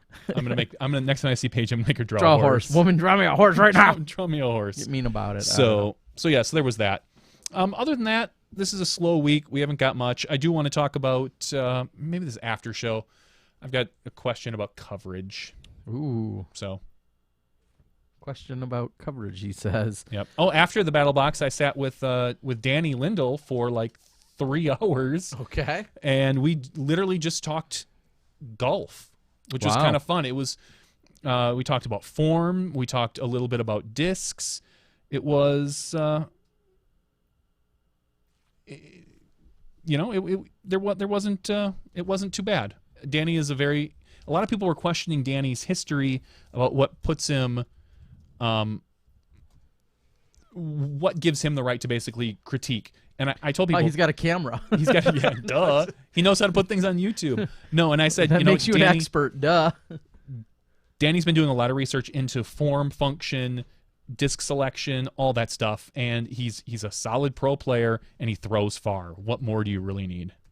Huh. Well, that's sounds good to me. No, everyone should appreciate what Danny's putting out there. I know a lot of people are taking it in and learning from him, so please go out, watch his channel. That's the last plug you get, though, Danny. Robert McCall is out on the board, says that he really enjoyed it, Johnny, watching the battle box, so that's good to see. Yep, and I think I felt like I had fun talking with them. I just think some people didn't some people were like, oh, they didn't get any of the answers right. And it's like, it's a quiz show. They're not supposed to get them all. That's kind of the point, is making it a little bit tougher. So someone is reaching out to us. Dare we entertain them? Should we? I mean, I think when you don't get enough play on your own. So Bobby Brown's reaching out to us a little bit and asking if we want to talk about the disc golf experience at Nissan Stadium. I don't really want to. No, I'm just kidding. I do. But I think we should invite him on and see if he'll talk to us about it, because I think there's some pretty big stuff going on. I believe so. Including the sign-ups and registration taking place at 6 p.m. tonight, I think is what I saw. I saw it earlier. In fact, before I say that, good thing I'm like 20 seconds ahead of you guys, I'm going to go out and see if I can sign up, because I want to... this is so tough for me to do. At Nissan Stadium, if we can, we'll see if we can get more information. I don't know. Looks like there are some spots still available. Holy cow, I want to sign up right now. I don't know if I can make it, but if I can make it, I want to go. They're not going to let you record. Oh, well, then I don't want to go. I'm just kidding. I don't know. That's the first question for Bobby. I don't know. If we can get Bobby on the call here tonight, if he would be willing to Skype in or show us his beautiful face. He says, can I do it on your iPhone? If you got Skype, let's make it happen, Bobby. Sure. If you got Skype, SmashBoxxTV. That's all you got to dial. Yeah, 1-800-SmashBox is not. We don't have that number. But if we did. That would be pretty awesome. So we'll see if we can get Bobby Brown. We might have some exclusive or not exclusive information. I do not believe it's exclusive. I think that... but maybe it will be. Bobby, sign into Skype. I'll give you a call, and we'll get it. Aaron asks, where are you guys filming over Memorial Day? Technically not anywhere live. Nowhere. In fact, my calendar and bank account are open for business that weekend. Now, on a serious note, if there is something going on, I may have some or all of that weekend available. So if there's something you're thinking about, you should reach out to me sooner than later. That would be a way to go. Bobby Brown, unlikely to call in. He doesn't play DG. Well, but he promotes it, and that's what's important to all of us. So we'll see if we can get him on. It looks like he's working on it right now. If we can get him in here, we'll talk about it. I may go out and register. I don't know any. Again, if I can be there, I really do want to attend this year. I know it's going to be an effort, but if I can be there and attend, I would like to. I'm going to see if I can register. Well, I know I can. I'm going to do it. You're going to register? Disc golf guy? Division. Holy cow. We're going to get to Bobby. I don't think you can choose. I don't. What? Now we got a problem. So what's the problem, Terry? The division I want, which is the VIP player experience, which is their most expensive division at $125, is currently sold out. That's unfortunate for you. I'm going to have to see if I can have a talk. I know that Rusko character. I want to have a talk with him. Don't make me bust out my homemade Smashbox Media badge and throw some weight around, if you know what I mean. Hey-o. But yes, I would like to sign up for this event, and I'm going to do so right now. I know this is exciting for everyone else as I'm doing that, and I think we're waiting on Bobby. Is that what we're doing? Yeah. Wow, it looks like all this stuff. Oh, I'm so mad. Oh, and the tee times. I could sign up. You can sign up multiple people. I do know that. I remember reading that in the notes. Is that you could go out and sign up multiple people for the event for a various tee time. I can't commit to a tee time. Then you can't commit. That's kind of the way it goes. Come on, Bobby. And apparently Bobby Brown was playing disc golf this weekend. Robert McCall says he played 3 rounds with him. I'm guessing that Bobby was a strong contender for all 3 of those rounds. Robert, maybe? What day are you flying to Utah was asked. I believe we are flying in on Tuesday. I want to say we leave at roughly 5:30. Or I'm sorry, I think we arrive at 5:30. Leave here at about 12:30 with a layover. I want to say we get there about 5:30 or so, because I think, if I've done my math right, it's going to be really close to me trying to get into position to set up something quickly so that we can then hopefully still host a podcast that night where I would be on location in Utah, dialing back into Johnny. So, that's going to need to be plugged in for Bobby to work at some point. Johnny is going to plug something else in, cords and wires and stuff here. So that's when I think I'm getting in. It'll be me and Chad, and we have another cameraman coming. Terry with his weekly out of context board read. Oh, is that because I may be way behind? That's possible. Yeah, sorry about that. I had to plug in because we were using my phone for the Steve Dodge interview. I had to plug back into the this. He almost won each of those rounds within 20 strokes or fewer of the lead. They are talking about the DD football stadium event and No One's Dad How Life. We're going to get drunk on camera again. Get drunk on camera again. I don't even know what that means. I don't know what that's in reference to. I may or may not have had a few. Speaking of podcast and getting drunk on camera, I don't know if they know this, but I was going to rename the DG News and Brews to, let me see, I think I had it written down, Talking Trash and Getting Smashed. by. That's a great name, actually. I thought so. Murder Mike, you're welcome. Murder Mike and Carl Renda have been doing a podcast of sorts. It's rougher. I'd say it's rougher and nastier than our worst of after shows. They have no filters. They're beholden to no one, and they have absolutely no filters. And so when they get information, they bring it in, they cycle it through, they ask some questions. They want to ask things that they feel like people like us are restricted or maybe not able to ask or don't want to. And they make some pretty bold statements. Some true, some not. But you can check those out. I believe those are on Thursday nights. Wednesday or Thursday nights. And that's Murder Mike's page. So there's a... Getting smashed and talking trash. Yeah, something along that I line. like that. I don't know. I might steal that. It's seems to be their route. But they talk a little bit about the brew that they're drinking on any given evening, and then talking about disc golf news as it comes across for them. I should be getting smashed here, right? Spending the night at Johnny V's house tonight. You are spending the night tonight, aren't you? Because, as I said, flying out in about 6 or 7 hours. Flying out in the morning. You're going to know what it feels like to be me on a Wednesday morning. Yeah, except for I'll be going to work.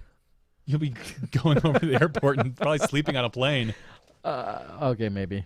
Oh, that's who it was. I believe De La. Yeah, Yuli isn't playing De La. That was the third person I was trying to think of. Oh, yeah, okay. He didn't pull out, but he just was not playing. Correct. He is planning on, I think, playing in Lemon Drop, or at least I know there was a conversation about it. Scott Strite asks if we know what's up with the All Things Disc Golf website. Zach kind of took a hiatus. He's got, I assume, about a 1-year-old now. Or older, yep. Yeah, probably 1.5 at this point. It kind of started tailing off when he had a kid. And that was actually right around the time that Alta World really took off as well. So we've just kind of seen, I don't know what Zach's plans are, if he plans on coming back to do All Things Disc Golf, or if it's going to be kind of one of these things that just maybe was hot for a while, and he'll just kind of hold on to it. I don't know. All right. In just a few moments, it looks like we're going to have Mr. Cool Daddy Slick Breeze step in the Smash Box and give us a little bit of information. I know we were talking, we kind of alluded to it, talking a little bit about the experience taking place over at, let me get the official title here, Dynamic Disc presents the 2017 Disc Golf Experience at Nissan Stadium. And with that, I think we're just about ready. It took him a little while. I heard he had to do his hair, so... Welcome to the show, Bobby Brown. How you doing, buddy? What's up? How you guys? We're doing good. That looks like the famous dynamic disc poker table. Left my computer at work, and so I'm doing this off my iPad, and I had to run up here to the poker room to have the best place to do this at. All right. Just there we go. Yeah, wherever you get settled. It's just they can hear all your maneuvers, so I think it looks like you're settled. So go ahead and give everyone, mine was a very unofficial plug here as I rambled on about the event, but give everyone the official plug and update. What's going on with this awesome stadium experience? Guys, follow us at all on our social media or wherever? You know that for the last 3 years, we did disc golf in a football stadium. We did it in the Cowboy Stadium, the disc golf experience at AT&T Stadium. Huge hit. People just had a great time. Just throwing plastic in a disc golf stadium was amazing. On the field, through the halls of the stadium, it was an awesome time.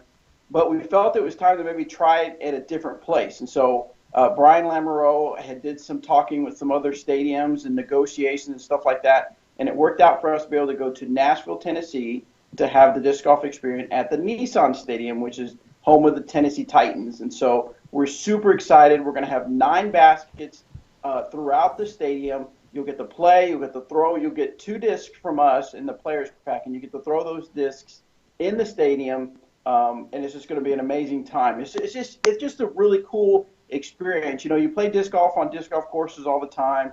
I mean, that's fun, but people love the safari golf aspect and being able to throw discs in places that you normally don't do that. And this is one of those times when you get to do that in a professional football stadium.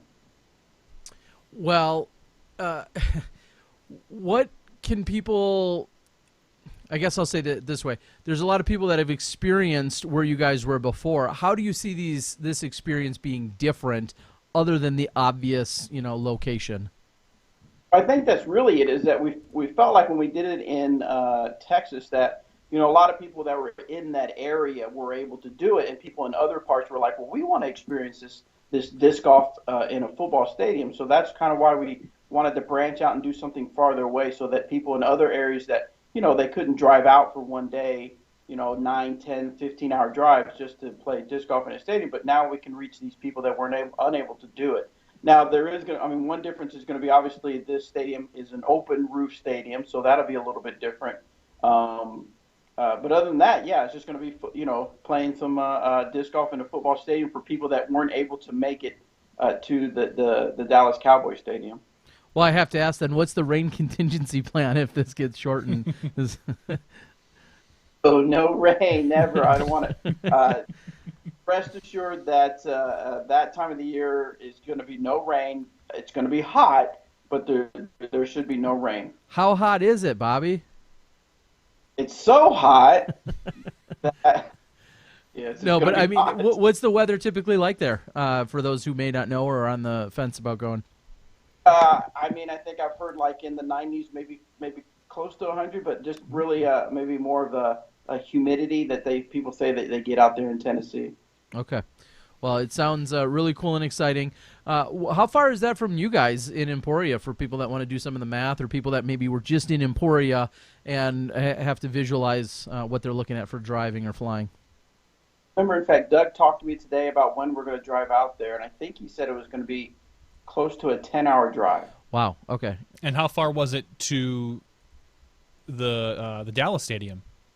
About a 7-hour drive. Okay. So not too much worse. Yeah. Okay. Yeah, that's exactly. Now, when you guys are doing the setup, is it one or two RVs? Is it a whole bunch of? Is it a whole caravan of people and stuff and merchandise?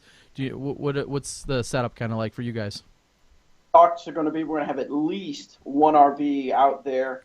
They'll have merchandise set up out there. We have the VIP experience that those people are going to be able to actually throw off of a higher level onto the field and onto the 50-yard line, and they'll have some concessions there with some food and drinks and stuff like that. But like at the AT&T Stadium event, we were partnered up with the local restaurant. We had games out there and a big show out there, and so we're hoping to be able to do something like that again at Nissan Stadium.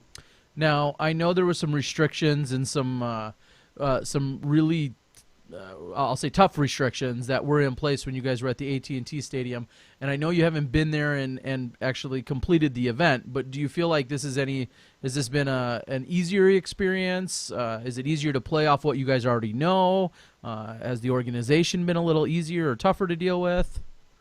I would say it's about the same. I mean, there was a delay in getting the registration up because of some circumstances that happened with this stadium that was kind of out of control of the stadium, and that kind of delayed it. But other than that, it's been kind of a thing where we say, hey, what if we put a hole here? And they're like, sure, why not?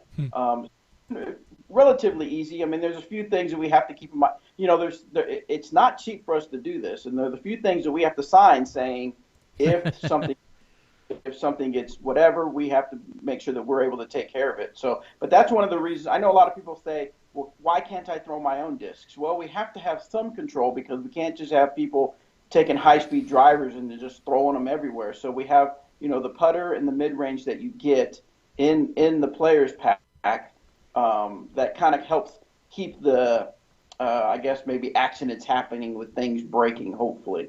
Okay. In fact, that's one of the things we're excited about is that one of the discs you'll get in the players pack levels is you'll get one of the Latitude 64 overmold discs.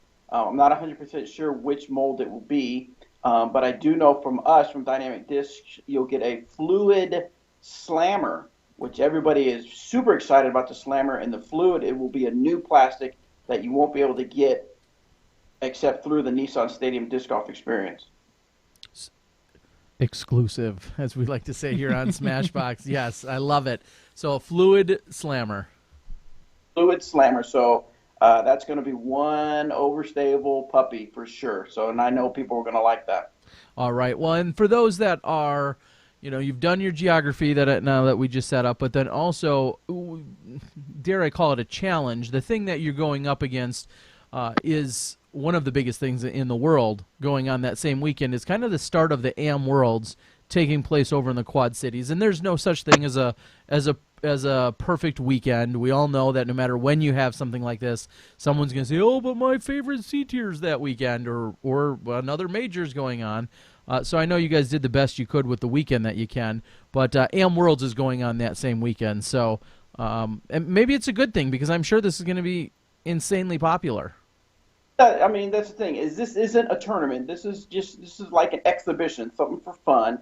And yes, when we negotiated with them, they didn't, they weren't didn't have every weekend open. They had only a certain weekends available for us to pick. So we had to pick the one that we thought would be the most advantageous for the most people. So yes, it does kind of stink. In fact, a few people were a little upset that we're not doing it at AT&T Stadium again. But there was just we had to pick a weekend, we had to pick a stadium, and it just worked out that this is where we're going to do it at. Okay. Do you know, not to switch topics too much, but do you know, is there DD representation going to be at Am Worlds? I'm sure in some capacity with one or more of your RVs at some point, right? Maybe? One of them will be there for sure.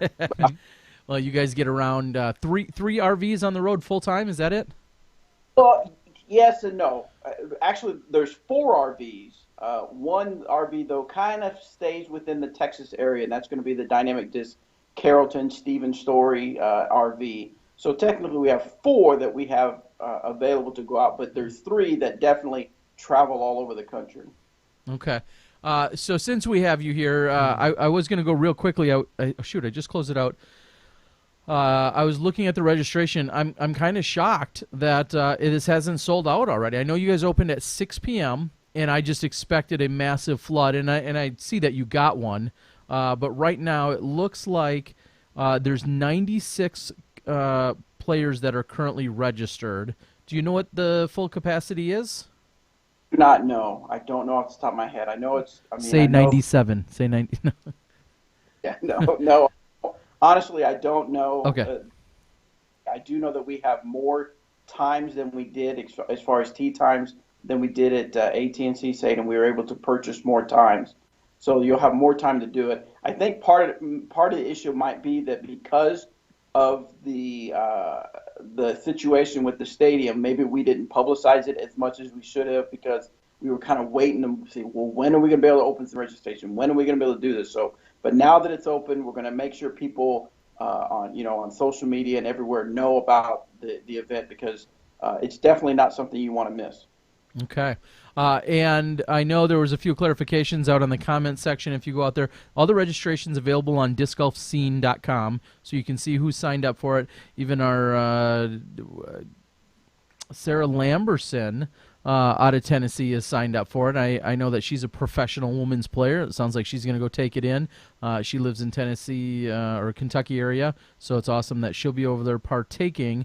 One of the questions was, people can come along. It may be a family affair, for instance, where you have 2 or 4 or 6 family members, but maybe not every family member is going to golf. They can still sign up, get a package of sorts, and then I'll say tag along, but still be part of the experience, correct?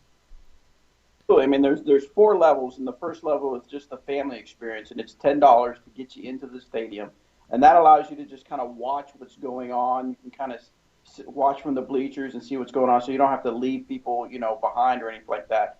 And then the next level gets you in where you can actually get the players pack, and then you can walk the field with people. And then, of course, the $70 is the one that gets you to actually play the event, and you get the discs and everything like that. But yes, you'll be able to bring your family in to be able to watch what's going on. Awesome. And it looks like the VIP action's already sold out. Well, yeah, that was something that we weren't sure if people would like, but apparently they do. But wanted to make sure that if someone wanted a little something extra to do while they're there, then we had that to offer. And I'm actually excited that they sold out. Okay, well, it's very cool. So make sure that you guys go out and check it out. Again, discgolfscene.com has the information out there. If you just type in Nissan Stadium, for instance, you'll certainly come across it. The date, I don't know if we touched on it, the actual date is Saturday, July 15th. And as we said, I know here in Wisconsin, that's going to be in the middle of a big A-tier taking place in Wisconsin, Silver Creek, where saw last year, we saw the Pro Tour rolled through town at Silver Creek, and we see that Am Worlds is going to be kicking off. There's probably going to be Am World Junior or Am World doubles of some sort going on that Saturday, or field events. But certainly it looks like a great time and a great weekend and a good place to be. Do you have a rough idea of the time frame? If someone, for instance, signs up for that noon, time slot, them and 7 other people are in that noon time slot.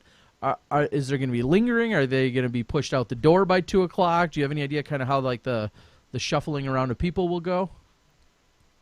Are you saying like how long can someone expect to be there if they're playing? Yeah, kind of whether it's hanging out afterwards or stuff going on or not. Like, yeah, I'd give you probably at least just a couple hours. Okay. A lot of times people come early just to watch to see what's happening, and then a lot of times people hang out. So I would say if you just want to get in, play, and get out, I would say you'll be out of there probably 2.5 hours.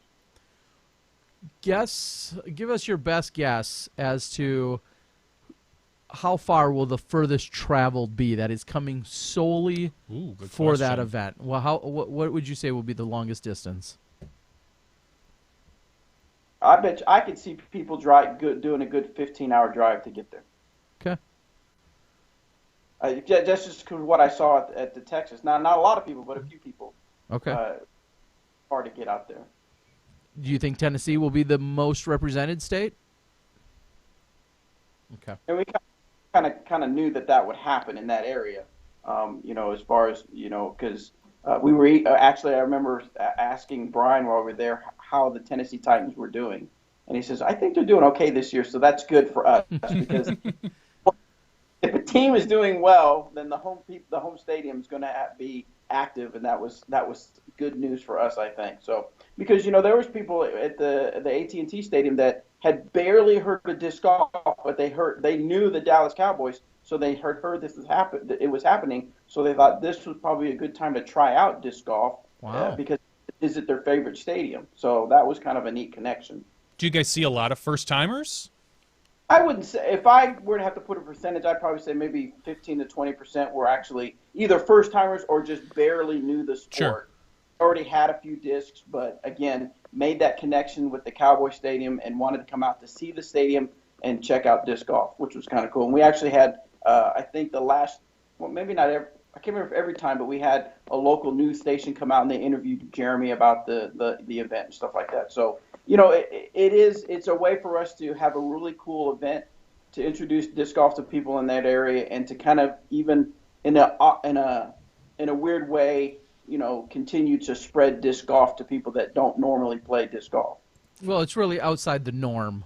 There's we have all our tried and true methods and ways of growing the sport, to use that phrase or that terminology, but to have something this unique at a venue that, as you said, can attract so many outside eyeballs is something that's unique and can truly have such a large impact on it. So very cool to see.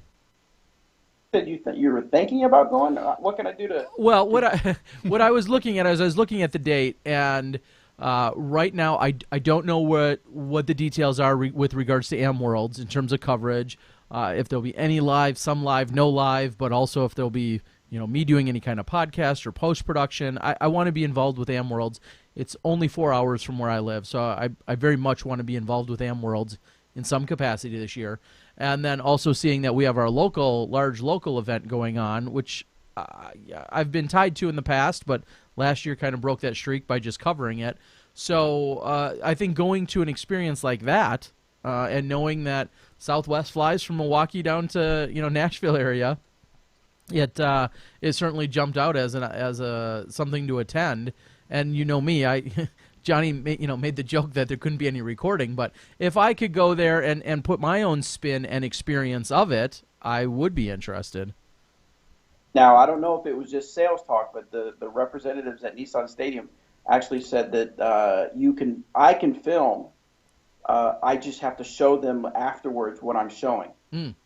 So they didn't absolutely say no to cameras, so that's at least some leeway. So if we can figure out a way to get you there, Terry, I'd like to see you there, and I would say bring your cameras for sure. Okay. Well, I think we'll continue that conversation offline about some of the opportunities, because obviously, selfishly, it would be very cool for me to experience, but also, like yourself, I want to be there to experience it, to then share it with the world as to, what's going on there. So disc golfers, and we're not exclusive in this, but we're really good at not even completing this, and we're already, jump into the next step, which obviously has to then beg the question, Well, where's it going to be next time? Where else are you guys going to go? When can you bring it to my neighborhood or to my town or to my stadium? What are the future thoughts? And is there any multiple year concept or loose agreements with Nissan for maybe a year or two first and then going elsewhere? Right now, it's kind of like we're going to wait and see how well Nissan Stadium does or doesn't do. Okay. I mean, it's not free for us to come out there. It costs money for us to get people out there. It costs money to pay for the stadium and rents and stuff like that. But, if it's a success, then maybe we'll look at doing it again. I think right now the thinking is to not do it again at Nissan Stadium, but to find another stadium with that same concept of finding another area where, not a lot of people know about dynamic discs. Not a lot of people know about disc golf. And not a lot of people were able to make it to Texas or Tennessee for these events. Let's find a different stadium. I would have to say we're probably leaning more toward that, to where we now only do it one time at one stadium, and the next year will be a whole different place to go. And I love that idea. It's basically, we've got this concept, and now let's spread the love. And again, I'll say I think of it as a few years ago. I had the opportunity, this amazing opportunity, to go to play in the Japan Open in 2008, and I thought the next time it rolled around, I was like, well, I'd save my money and go to some other country. I can't travel every weekend, but go to some other country and kind of spread the love around. As amazing as Japan was, yeah, the idea of going to someplace new also excited me. So I think that makes sense with what you're saying, is kind of spread that love around and grow and expand the DD brand, because at the end of the day, that's, of course, what you guys are trying to do. So if someone were to ask, or I'll say even get hung up or second guess or question at all the financial part of it, in terms of what it costs, you get a couple discs plus all the other stuff listed on the website, is it safe to say that this is meant as just that, an experience, and people should be looking at it as that? Yeah, because, I remember the first year we did it at AT&T Stadium, there was a lot of people that did not like the price that we were charging, didn't think it was worth it. It's not even sanctioned, all this stuff like that. Well, I didn't get a rating.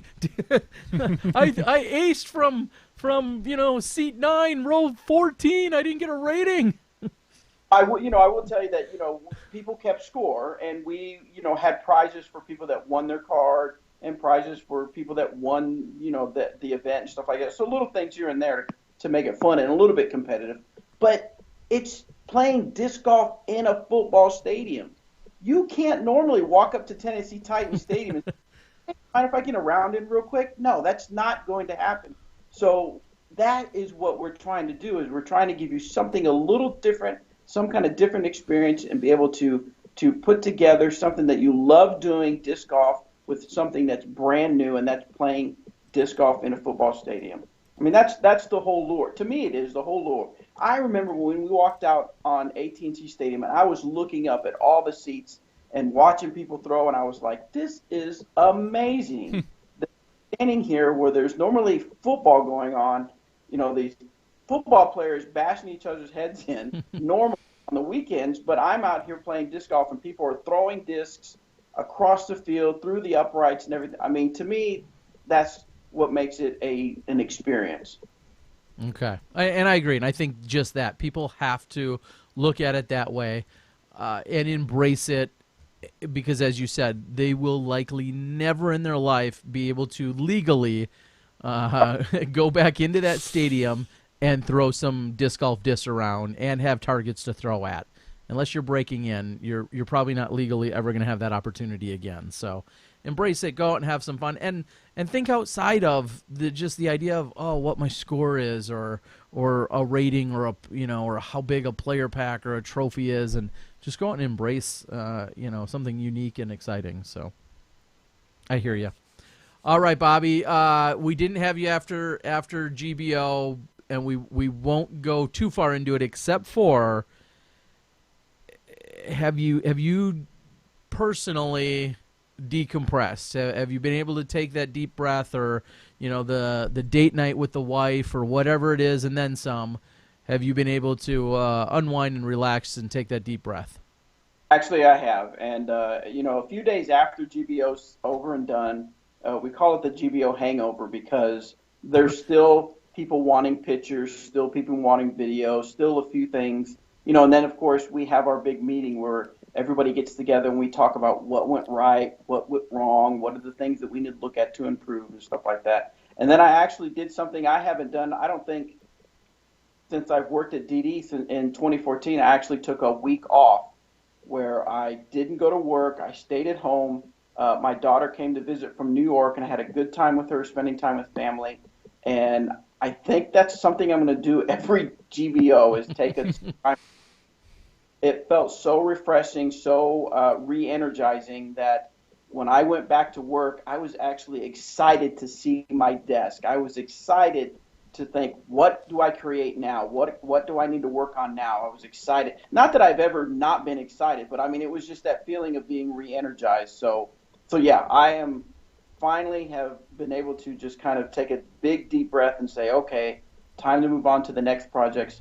And of course, pretty soon start thinking about GBO for 2018. Well, I know all about the GBO hangover. Exactly how you a few of them probably described it. That's exactly it. But if people want to go out and look for stuff, because there's still people, there was a conversation we had here a few weeks ago about discs that were retrieved, but if people want to go out and find pictures, find videos, and find things, is there kind of a central point you still want to point them to? Central place? Open.com.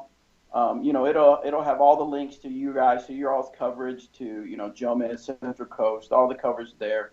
Once I know John Hollingshead is working on all the photography that he did, so he can have to us. Once those get available, we'll put those out so people can enjoy it. But glassboneopen.com, or even on the Facebook Glassbone Open Facebook page, we're going to constantly kind of do little look back posts so you can kind of remember things that happened. But glassboneopen.com is going to be your central place to look back at things. And I know a lot of people are anxious we're anxious to see the coverage, and so I'm sure some people probably, as other events happening, maybe missed the coverage as it was put out. But I know that you guys put out some amazing stuff, so they need to make sure and look back at that. It's all available. Well, thank you, and thank you, of course, as always, for the opportunity for us to be there and doing what we do during the day and nightly wrap-ups and just all the fun and work that we got to put on in Emporia. It's just awesome. One of the best weeks of the year, without a doubt. Without a doubt. All right, pal. Well, I think we got everything we need. We got all the details and updates.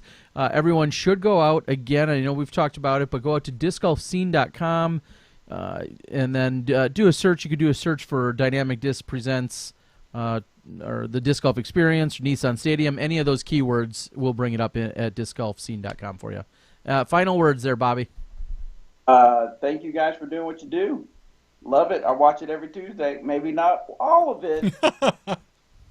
I take in a little bit, go to bed, then I listen to it on the audio version. But I enjoy listening to you guys. So I appreciate all that you guys do, and thanks for letting me get on and talk about this. And all the viewers and listeners out there, make sure you sign up for this amazing experience. It's going to be awesome. I'm super excited to go out there and experience it with you guys. So looking forward to it for sure. All right, buddy. Final question. Do you guys, do you envision at some point, sometime, I don't know, in the next, maybe it's 2 weeks, maybe it's sometime in the next 2 months, will you guys eventually just have a Dynamic Disc watch party every Tuesday night where all of you guys from the shop get together and then just collectively watch what we're doing? We do that already. We just don't like to. Okay. So Robert McCall's probably downstairs at your house. Emacs in another room. The TV behind us, right? Yeah. Watch reruns of SmashBoxx all the time. There you go. All right, Bobby. We appreciate it. Thanks for the insight and everything you do over at Dynamic Discs. #Be Dynamic. Guys. All right. Well, thanks to Bobby. And, again, Dynamic Disc, I think people will probably continue to underestimate the effort and money that they put into GBO. That they put in, not just to GBO, but I was going to say to these experiences as well. Oh, yeah, that too. To sign on that dotted line for a very substantial amount of money for coin for both of those events, or both of those venues, I should say. They're taking a pretty big gamble, and it's great to see that disc golfers continue to come out and introduce it to a few new people, and just people from all over able to come and participate. So it's awesome to see. I just want some Packers to catch my discs. I'd have to do it in Soldier Field, but because that's normally where they catch the most passes. Good call. So go out, find it, sign up. I think you can go out there and sign up anywhere from like 1 to 8 people for any given time slot, so you can actually choose what time it is. So round up, gather up a few people and go out and participate. So. All right, Johnny, it's 11:25 Central. Is there anything else crazy that we have going on before we close things out? I know you've got a list ready for our Patreon supporters. I do. Yeah, so that we'll be giving away. We could give away 2 separate items. Why don't we do that? Would that be silly? I mean, there are 2 items. Let's give them away to 2 separate people. So we have 2 winners tonight. Would that be crazy? I don't care. So we talked about it at the opening of the show this last weekend.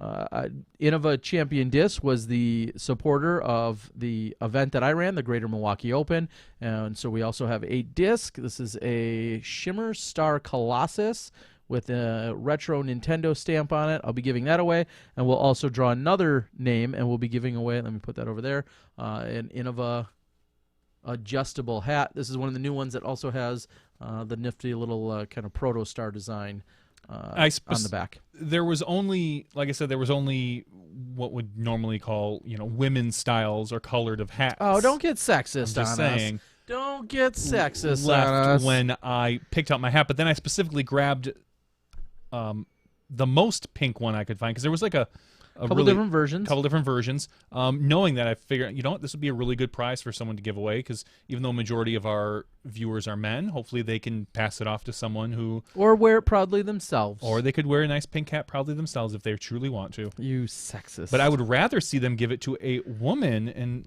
spread the love. That's true. All right, guys, we're going to close things out here tonight. We're going to move into an after show here briefly after we close things out of the regular show. As always, if you want to interact with us during the after show, your best bet is to go out to the YouTube page, follow along there, chat with us, or get banned, or possibly do a super chat. There's a lot of different options when you're out there.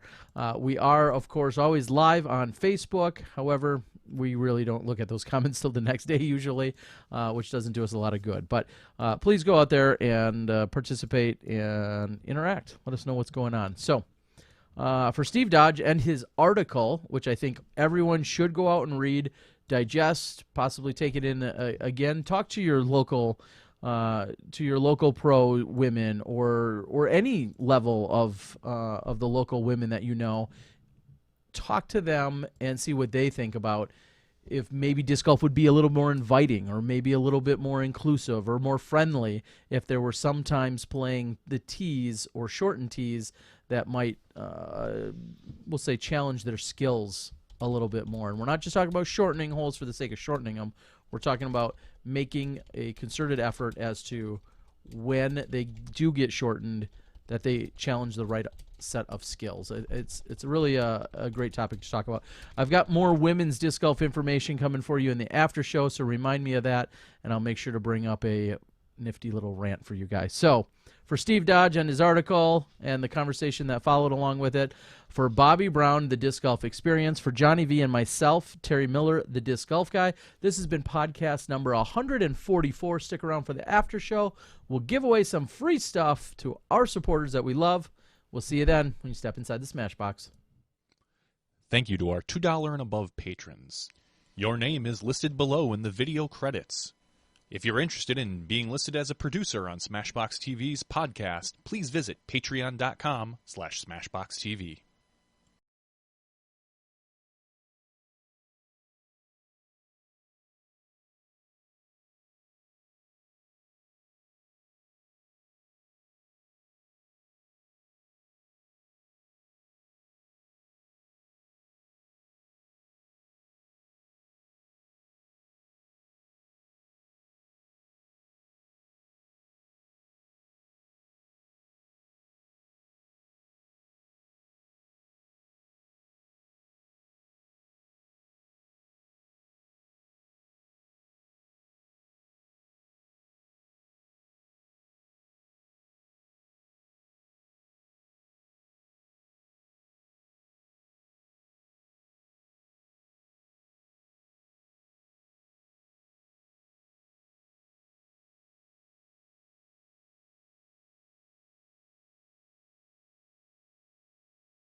After show. I forgot the after show bumper. I was quick looking for it. I'm like, where is it? It's all right. Well, welcome everyone. Podcast number 144. Terry Miller, the disc golf guy, along with Johnny V for our after show. Have we missed the point of the after show in that it's kind of an assumed, I don't want to say encore. I think that's a little much, but it's like a planned, somewhat planned for. Aren't after shows supposed to be a little more sporadic? No, encores are supposed to be kind of. I always got that feeling like an encore. At this point, everybody does an encore. Whenever you go to a concert, there's always, they're going to play your favorite song in the first or second encore you see. And then, the after show was originally, as we said, was not going to be after every show. It was kind of like, hey, we might do something because we're still here and having fun and whatnot. And there's other random stuff that could be talked about. But now that we have Patreon, that we have all of these wonderful people, I think it's fun. I think it's... Well, in either way, so for those that aren't familiar, after what should show, I get on? Someone said, what, huh? Someone said, and this is a great suggestion by one of our favorite Smashies, Cool One, said, there should be some kind of logo, emblem, something that's on the screen as we transition into the after show, or I'm sorry, that is static on the after show, knowing that, hey, we haven't completely logged off, that we're just in the interim. So, so they're basically saying like a please hold or after show coming, maybe a static graphic. Sure. All right, that makes sense. And I think that would be a great idea. Johnny V just needs to get on it. Ronald Harkey, I don't know if I sent you your disc yet. I don't think I did. I thought about you a lot in the last few days. That's not creepy. But I just kept thinking, did I send it to him? Did I send it to him? And then I checked my spreadsheet, and I sent you something a few weeks or months ago, and I think I still owe you the disc. So last week was crazy, and now I'm gone for 2 days, but you're going to get it. Hang on. Jake Harris asks, hey, Smashbox, what's your day job that you guys can stay up so late? Heck yeah.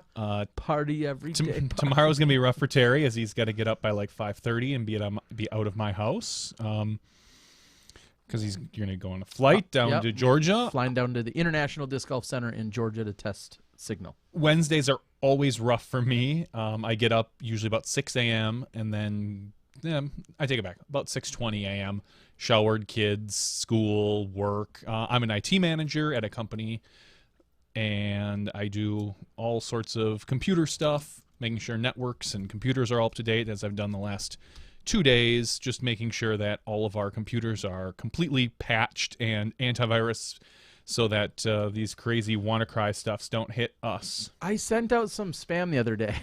Did you? Thanks. No.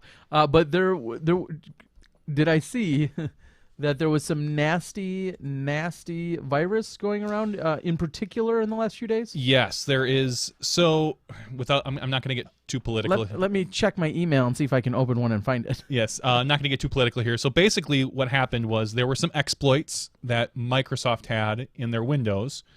The NSA knew about these, the National Security Association. I thought no strings attached. No, that's a different thing. Knew about these exploits, never informed Microsoft of them because they wanted to keep them so they could more or less attack foreign or maybe otherwise things. So they're basically keeping them in their back pocket. Well, they were hacked, and all these exploits were more or less exposed about a month or two ago.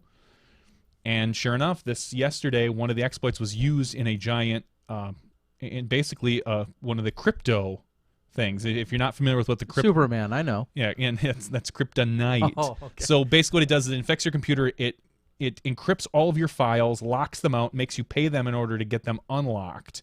And thankfully, about a month ago when it was released that they had, or maybe it was a little more than that they had these exploits, Microsoft patched it back in March. So they knew right away. It was like, oh, hey, look, yes, we've patched that. We knew it was an exploit. But a lot of people, especially in corporate environments, don't necessarily keep their patching up to date because they don't want to interfere with production environments that they know are working. So if you know something solid and works, you don't necessarily want to put some sort of variety into it. Bigger organizations, maybe they haven't gotten a chance to move things from a test environment to a production environment. It can take months or whatever to get this stuff going. So thankfully, the place I work at isn't that big. I don't really worry too much about making sure that we do a ton of testing. I've got one little test environment I test in. Other than that, most of the time I roll out almost all the updates. But I've spent the last 2 days going through, making sure everything is up to date. I mean, there are some computers that I looked at it's like, oh, look, you're 96%. Oh, you're 89%. And it's like, well, which ones are you missing? Do you have the new ones I need? Because there's a specific one from March that blocks against this. So that's what I've spent the last 2 days doing. Sounds like a lot of fun. Yeah. Alex on the board. Yeah, it goes zzz. I get it, Alex. This is not a tech. This is the after show. This is when we talk about the boring stuff that I do during the day. But anyway, I am an IT manager. That's what I do. The nice thing is my job is pretty lax as far as things I kind of control my own hours. So if I want to go in a little late, I can. There have been times that I will come home after dropping my kids off on a Wednesday. I may lay down on the couch and nap for an hour and then get up and go to work. So, or I'll just come downstairs and work from home. It's been known to happen. Lots of options. Well, again, that's what Johnny V. Of course, I'm doing lots of random odds and ends in terms of disc golf. Someone had just challenged me recently saying, and they said you, and I don't know if they meant like you and me or if they just meant me.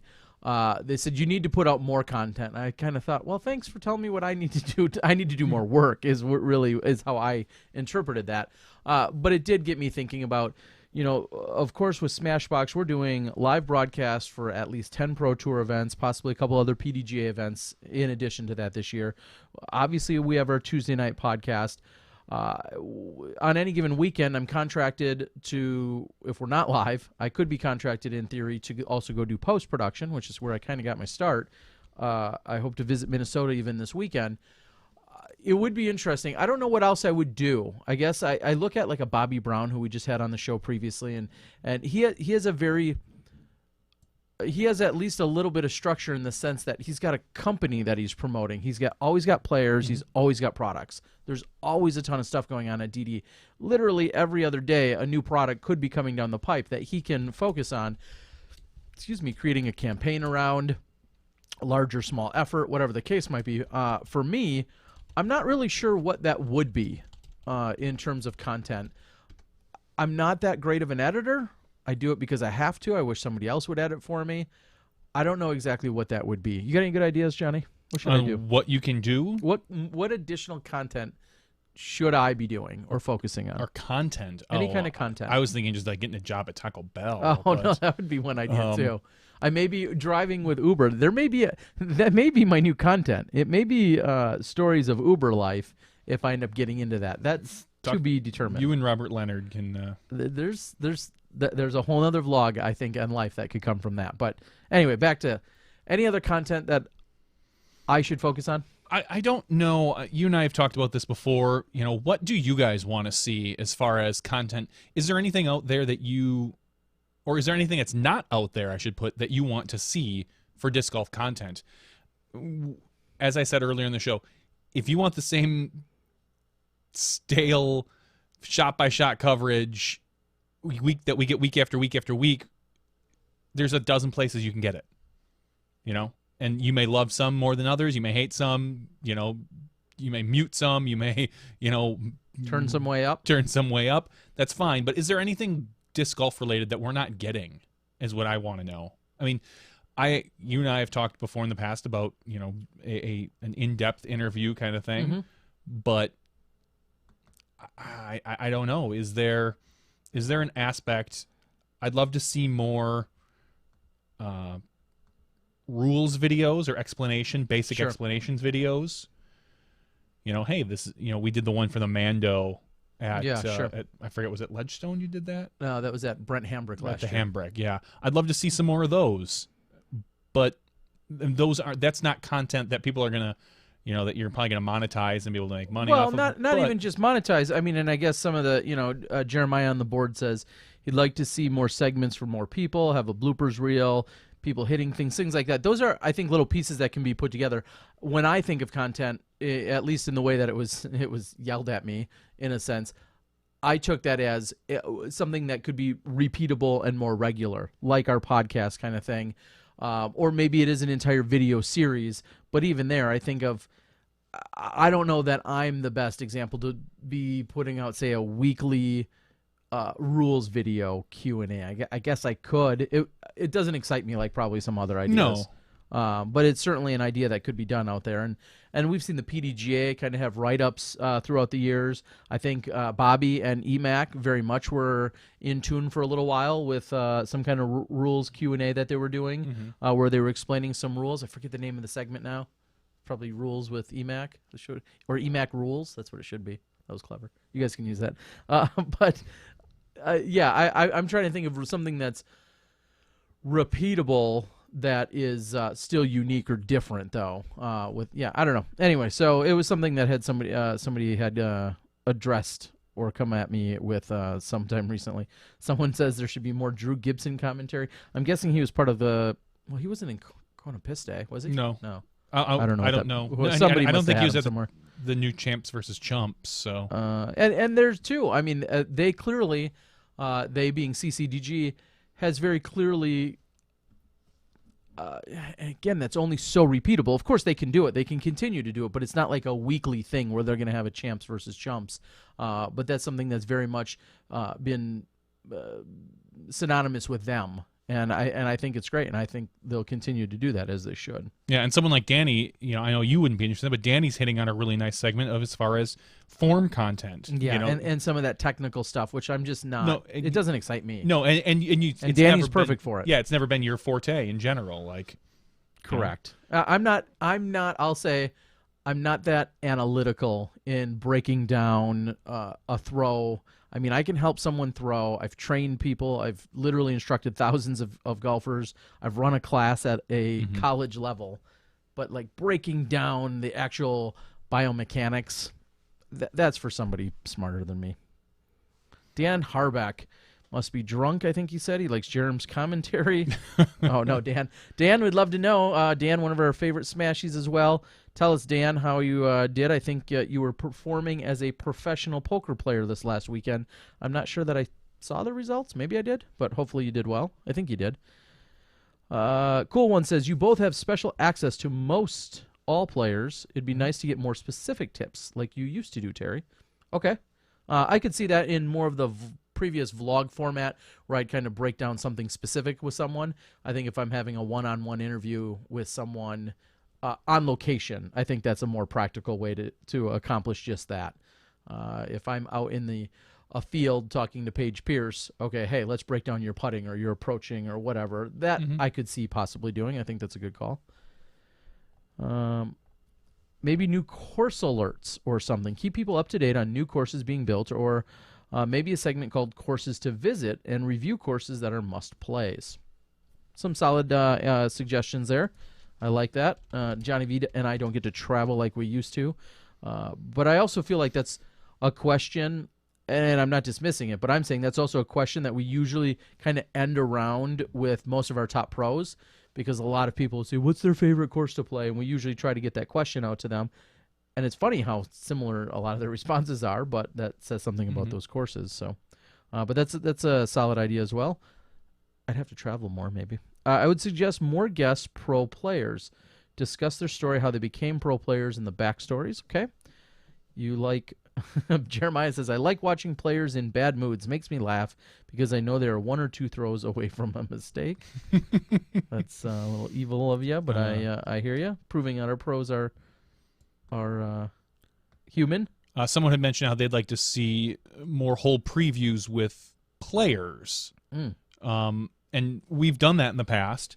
It's kind of funny how things evolve or change, or the pendulum, because I thought we were nice and clever when we would go through a course, and you would have a player stand there at the tee and say, hey, I'm Eric McCabe. This is hole 7. It's 315 feet. I'm going to throw a slight Anheuser over to here and then pitch in and try to take my 3 or whatever. And then that went away like that once drones showed up. Yeah, drones showed up, and everyone's like, your whole preview suck. I need a drone shot of this. And I get it. And the little bit I caught of the Kona Pish Day, and I'll get to this thanks to Disc Golf Nerd again, they did the whole preview, and then they had Nate talk over the whole preview and describe the hole, and maybe I only watched literally one of them, so I think he did it for all of them, but talked about the hole, and that makes a lot of sense. It's a lot like what we, we're kind of doing, but without the drone stuff. So, and it'll be interesting. So it's just it's a change. It's like change of styles and what people really were looking for. So.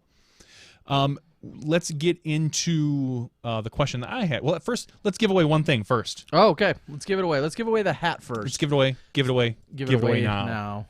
All right, we're going to give away the hat first. So we have 145 patrons right now. I'm looking at. This likely will not ship. I'm not going to lie. This will not ship. Maybe till next Tuesday. Okay. Because you'll be gone and you'll be busy. I'll be gone for a few days. Then I get back and I run a demonstration for a few hundred kids on Friday. And then Saturday and Sunday, I'm likely going to be traveling. Realistically, not back and ready to go till Monday or Tuesday. So more than likely, these 2 items will not ship until next Tuesday. Just disclaimer. It'll be all right. All right, so they're sorted from A to Z, 145. I'm going to hit the random number. Number 26, so it's an early number. We have Kurt Roselle. Kurt. Congratulations, Kurt Roselle. You win out of South Carolina. You win the pink hat. So, there you go. Congratulations, Kurt. We'll reach out to you, and we'll get that taken care of.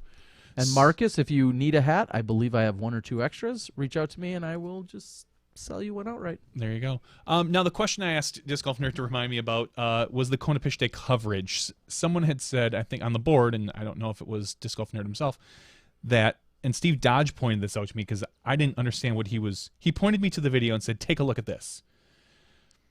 And he didn't give me any more follow through or lead it. Mm-hmm. And basically between the holes, they had what equated to a 5 to 8 second commercial. Basically just like, here's our brand, bam, tagline, done. And then they went to the whole preview. Was it always 1 or 2 brands, or was there a dozen brands? Or again, I barely watched, but my understanding is it was mostly the Innova brands. Obviously, Discmania, Innova. I'm assuming Disc Golf Park, and that. Robert McCall says lots of ads, and that was my question. Steve, I think, was pointing out, because the big roadblock that we've run into with the Smash Cut was that he wanted more commercials in it. And I said, it's not worthy of more commercials. It is a crappy cut of our live footage. And I don't think. My thought was I would prefer to see more something along the lines of like a lower third that pops up on the bottom of the screen that says, maybe a nice little animated thing that comes in and just says, hole 2 provided by Dynamic Disc. Sure. And then it fades away. But it's during the actual round coverage. It's not a break from it. It's still cutting as fast as we can. It just pops up and then pops away. And this way, you're not breaking up the coverage with commercials like that. And because I think that you put that many commercials in and people start to zone out, they start to ignore, and they start to get a little frustrated. Sure. And I wanted to kind of hear some of the people's feedback on this. So it was Discmania, Innova, Disc Golf Park, Grip, and Dude, and that was it. So Disc Golf Nerd thought it was a little nuts. So I'm looking for feedback. Well, in Clash Royale with B Max says they usually do commercials after holes 2 and 8. They had them after like every other hole, but 5-second commercials weren't bad though. So there's a one on the other side of your scale for you, saying that the 5-second ones weren't bad. I'd have to go out and look at them. I'd be interested to that. Mm-hmm. It's so tough. I mean, we've been talking about it for years. There's never going to be a perfect mixture because at the end of the day, literally no one wants to see commercials, truly. No. Wants to see them. However, they do pay the bills. They do pay the bills, which is a phrase I'll never use in production. They do pay the bills, so to speak. I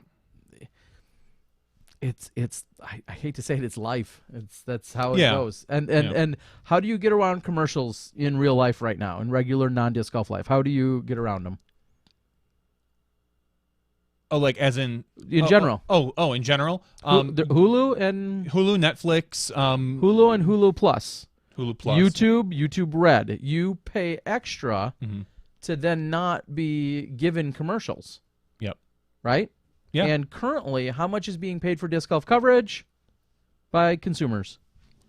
Donut. $0. So I don't want to say too bad, suck it, but that's the reality right now. And that's what and Disc Golf Nerd says exactly what I was thinking. It's just gets absurd and repetitive after so many, because it's same. And I get it. Like, they're there to push their brand. I've got no problem with the commercials. It's just a matter of I don't want the commercials to become an annoyance. Correct. And that's part of the problem, is at a certain point, if you push any brand or commercial too many times, I think you're being detrimental to the brand. You're doing the exact reverse. Instead of bringing new or unique information or some kind of production value in something that they produce to give you to show to everyone, instead you've almost just become this repetitive annoyance. Correct. And someone asked, there's a fine line there. Someone asked, would it just pop up and go away? I don't know, and that's something that Steve Dodge and I are talking about, and would like to talk about, whether or not it's just something that pops up for, like I said, 5 to 6 seconds, just saying this whole presented by X, this whole presented by Y, and then just have it come in and go away. That's what I would prefer. Someone might prefer to have it on there for that entire whole. And again, I'll say it a dozen times. One of the reasons I don't mind doing the smash cuts is because it's easy. The more I add to that, the less I want to do it, and we'll see what comes of it. Right now, there's no movement as far as Pro Tour smash cuts. I do plan on doing smash cuts for our Worlds coverage. That's the plan. I just have yet to find out if it's going to be for patrons only, or if we'll have Worlds coverage, or if there will be Worlds coverage. We'll find out tomorrow. Check in with me tomorrow night. So, well, and of course, and then there's a few little details and nuances. Someone is saying that they don't necessarily mind that they're in there. It's just that the editing was a little rough, and that they were maybe off in terms of volume. As we all know, and this goes for anytime you're watching commercials or you're watching Johnny V. I think the best option is when Johnny V's playing something and then he goes to him talking and you don't hear him at all. I mean, what a perfect solution. But sometimes even mixing those audio levels can be a challenge when you're, one production house gives you 5 commercials and you work in a totally different environment doing your thing, and then all of a sudden you throw in those 5 commercials, and if you're not really careful about your editing, which I'm not sometimes, you're blowing some ears out or things you're barely hearing, and that can be a challenge too. So I apologize if I misspoke earlier that Hulu Plus still has commercials. Maybe it's Hulu Premium or whatever. The point is, usually at a certain dollar value or a certain dollar figure, you can get rid of ads entirely, but you're paying some kind of premium to do it. That was more my point. Disc Golf Nerd says, how can you say it pays the bills when you see us showing ads for his brands? Is he paying himself? They're not just his brands. I mean, he runs Innova Europe, which is basically Discmania. And so Innova, I'm sure, is a sponsor of the World Tour, as is those other ones. So it's probably a small portion of going from maybe one pocket to the other in the same pair of pants, but there's a lot of other ones that are coming in as well. So I've got no issue with it.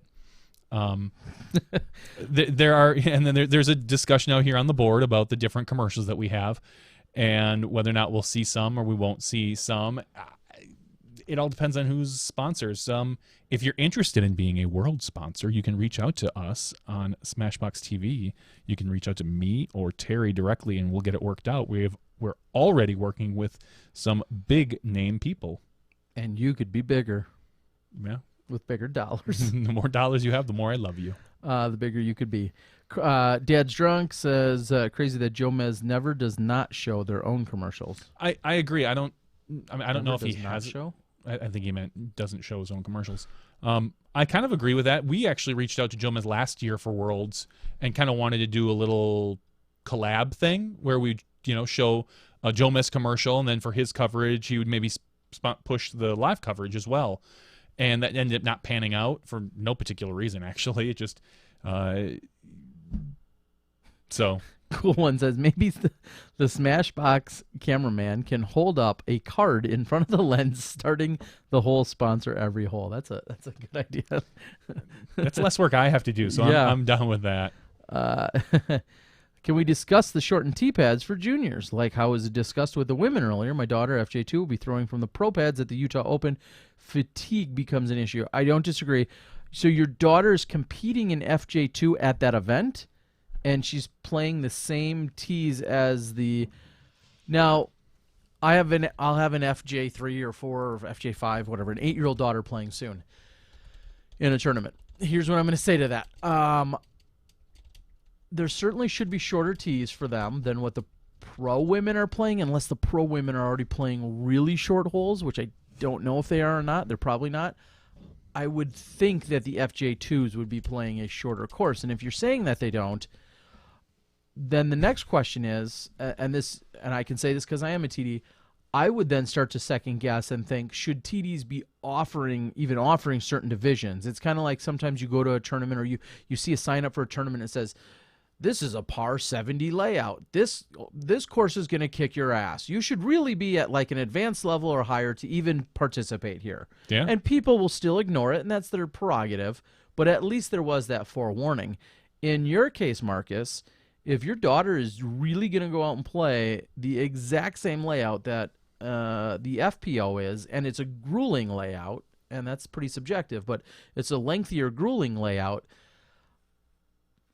I would second guess them even offering an FJ2 division, and I would second guess you guys playing in it. It doesn't sound fun. I'll just say that out loud. It does not at all sound fun. I mean, if it's, let's put it this way, and I'll just throw out a number. If it's 6,000 feet or more, that sounds miserable. For an a junior? FJ2 Yeah, player. for sure. That's just kind of sort of an arbitrary number, but 6,000 feet or more sounds miserable. I think about a 5,000 or 6,000 foot course typically. Yeah, that sounds miserable. So I guess you'd have to give me more info. I'm not ripping on the Utah Open either, but I simply don't know all the details. So, interesting. All right. The commercials, some of the commercials, some are better than others. Let's be fair, and I think we've said it before.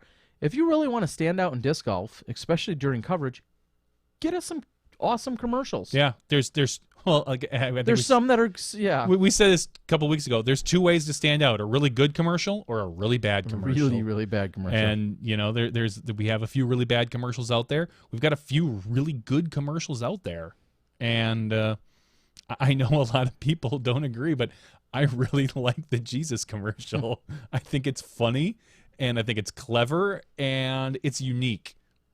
And I smile and I kind of get a chuckle every time I watch it, and I don't get to watch it very often, so I'm hoping Full Turn returns my email that I had to them. All right, Ronald says he thought the editing was good. He watched all of the coverage. He thought it was good and not intrusive at all. So there's another, put that one on that scale. Yeah.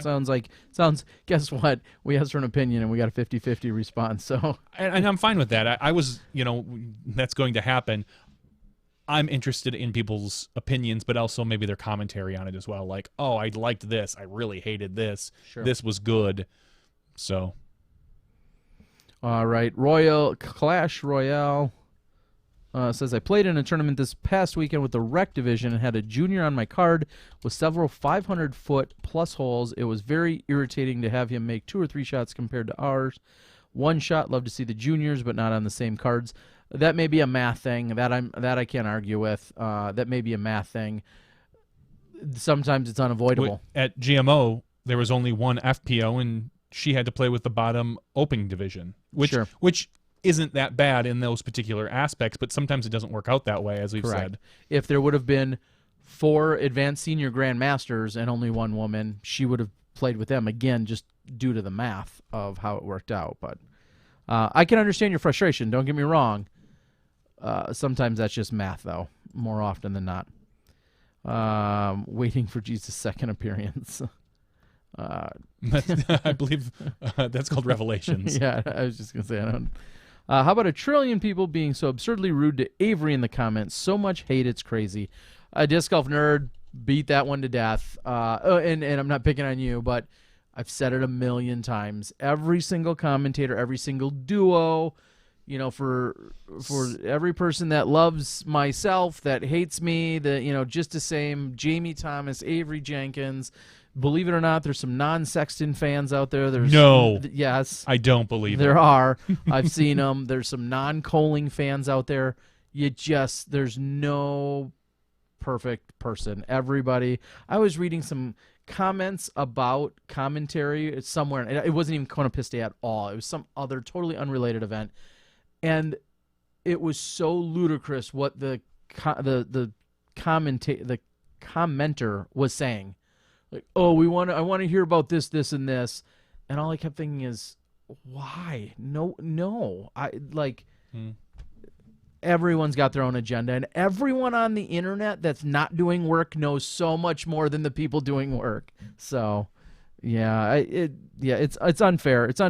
It's hard as a peer of these guys on any given weekend to read brutal comments about anyone. It's just not. It sucks. It hurts my heart a little, believe it or not, when anyone just gets beat down for the dumbest stuff. Yeah, no, I'm with you. I read those comments and I just kind of laughed and shook my head like, yeah, whatever.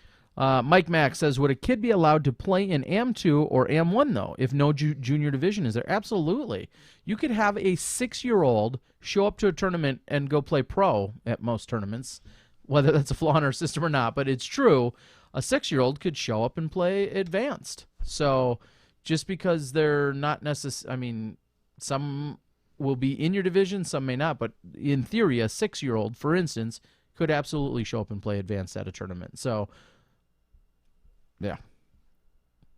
Preferences are preferences. Outright hate and rudeness to a human being is unacceptable. That I agree with for sure. Yeah. Robert McCall, he just wants to talk about his hair. It's beautiful, Robert. We got it. Did you just assume Avery's gender? Robert, you do a great job. Yes, he does. So what that commercial is not good. Dan wants me to call out the commercial that's not good. It's not good. It's all preferences. Yeah, preferences. There are some commercials that I don't necessarily enjoy. There are some commercials. If you were to take a poll during the broadcast, the most I bet you can guess the most hated commercial. Hated's the term? Hated. Or the most picked on? If I phrase it synonymous? Yeah, if I phrase probably the PDGA commercial. Ding ding ding ding. People are sick of it. That's the problem. It's not a bad commercial. No. It's just that we've had it for 3 years now, and it's not unique. It's not updated. Yeah. I think the concept was perfectly fine. It was. But when you only have one commercial from any entity, and this goes for any company, if you only have one commercial in the woods with my friends, and you want it played, because we say, hey, we're guaranteeing you it's going to get played once an hour for 3 straight hours for 3 straight days, minimum, and then you play it that many times, people then grow to hate it, unfortunately, and not because it was ever really necessarily bad. It's just the repetition of it. And that's so true to all of you out there. Yep. If you're in a position to influence anyone that impacts media and commercials, please come up with a new one.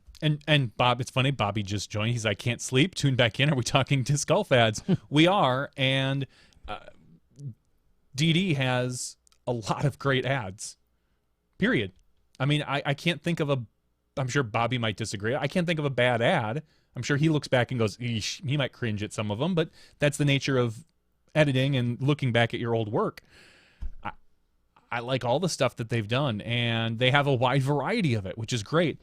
Innova, I have like 5 different commercials, all of which are very solid quality. You know, there's a lot of companies that, you know, some of them, the one thing I might fault Discraft about, I love Discraft, but I think they need another ad. You know, or 5 or 5. I mean, we want all these guys to have 5, 6, 7, 8 ads because we want to be able to pick and choose. I'll say the same thing about Legacy. I think Legacy needs some new ads. I just want to see more stuff out there, and if you put some good stuff out there, people will respond to it. Yes. Tired of crap. Another $2, super fan. Thank you. We appreciate that. Trevor Hook, please tell me you're kidding or not. Maybe. Talking about the return of the... Oh, okay. Maybe you were just responding to Bobby Brown. where you were joking, talking about the return of the American Disc Golf Tour. Heard the first tourney is at Augusta National. You silly goose. I'll ask tomorrow. I'll be in Augusta tomorrow, and I'll ask them. McGeisky says, DD ones are my least favorite. Sorry, they are just too cheesy. But not good cheesy, lame cheesy. Some people would argue that there's the Disc Golf is Life commercials that when I play them, some people are like, ugh, this, or I've seen people really get offended when, have you seen the bathroom one? Where Bobby's basically, it's a foot fault where Bobby's sitting and someone's foot. People don't like that commercial. There are some people that are just taken aback by it. And I don't understand. I think it's funny. And you've got it's on where someone parks and it's on the line and they have to call people. I find those funny. Some people don't. But to me, do we say F them to those people that don't find your humor? For the most part, yeah. Yeah, okay, good. I mean, everyone knows I'm the arbitrator of funny. See, I made you laugh. So really, and again, I also find the Jesus head really funny. Sure. So, and there was I forget who even makes it. There's the ad with is it a bear that can't get a disc out of a tree and it's jumping and it can't reach it and two guys are laughing at it? I think that's really funny. I haven't seen that. I get a real kick out of that because I love the funny commercials. There's plenty of room for really good, serious, high quality commercials. Like the Aviator commercial is really nice. It's really well done. It's good, but there's plenty of room for a jumping bear who can't reach a disc. Fair enough, or bear enough, I should say. Hey-o. All right. Well, there's lots of different options. Again, we encourage. Maybe you don't even work for one of those companies or have anything to do with it, but maybe make them a suggestion. Maybe you've got a really solid idea for a commercial. Maybe you have the skills to create a commercial. Guess what? If you create a really, really solid commercial and then put a huge watermark over it and then send it over to any one of the manufacturers, and you're like, hey, for X amount of dollars, I could take this watermark off, and here's a good commercial for you. And if they agree, well, then what? You just made a few $100 maybe. I don't know. But, yeah, put yourself out there, and that's something that you could possibly do. So, or maybe it's a concept. I don't know. All right. Reminds me of the Jack Links commercials. Yeah, that's one that comes to mind. When you're talking about that bear, and they need to make a lumberjack one. So I don't know if you guys have anything else you guys need to chime in or let us know. We've obviously talked quite a bit about commercials. Some people getting some free press here in their commercial conversation here. I don't mind. I don't mind. These are people that support us, so we're certainly good with that. And I'll be better with it if they're world sponsors, too. Bobby Brown says, mental note, more pie in ads. Yes, the Frisbee pie ones, people like them because they like to look at pie. So pie. All right. Then back and forth. Make a disc golf commercial. Game on. Go for it. Let's see it. Make a Smashbox commercial. Yeah. We'll give you credit all day for that. Yeah, the Smashbox commercial we have right now is from Rick. Rick Hushane made the one that goes like that. And it's the only one we have, and the rest of us are too lazy to make one, so it's the one that we get used. I'd love to have one that has Patreon on it. You can support us here, or thanks for watching, but whatever. Yeah, make a Smashbox commercial. Get banned. Maybe if you make a Smashbox commercial, you'll get a wrench. Yeah, there you go. A second giveaway, of course, Ronald. You're just hanging out for the giveaways. We know how you operate. We can do that. Should we do the second giveaway now? Yeah, we certainly should. Right. So again. Excuse me, sorry.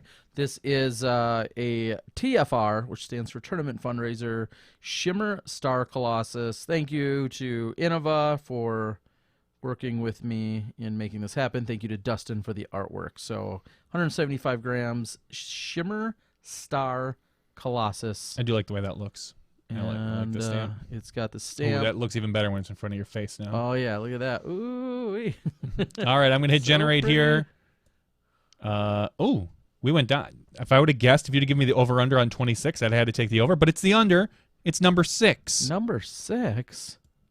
Andrew Lafleur. Andrew, congrats. Andrew Lafleur. congratulations. I don't have an address for you, so we'll be reaching out to you via email. So thank you, Andrew, for your support on Patreon. And remember, if you want to be a part of the weekly drawings... Weekly drawings? How do I do that? You can join at patreon.com/SmashBoxxTV. Minimum of $1 a month. As little as $1 a month. Or just 25 cents a week? Just 25 cents a week. And you get free Battle Box when we do it. Free Battle Box is included whenever you randomly do it every few months? Yep.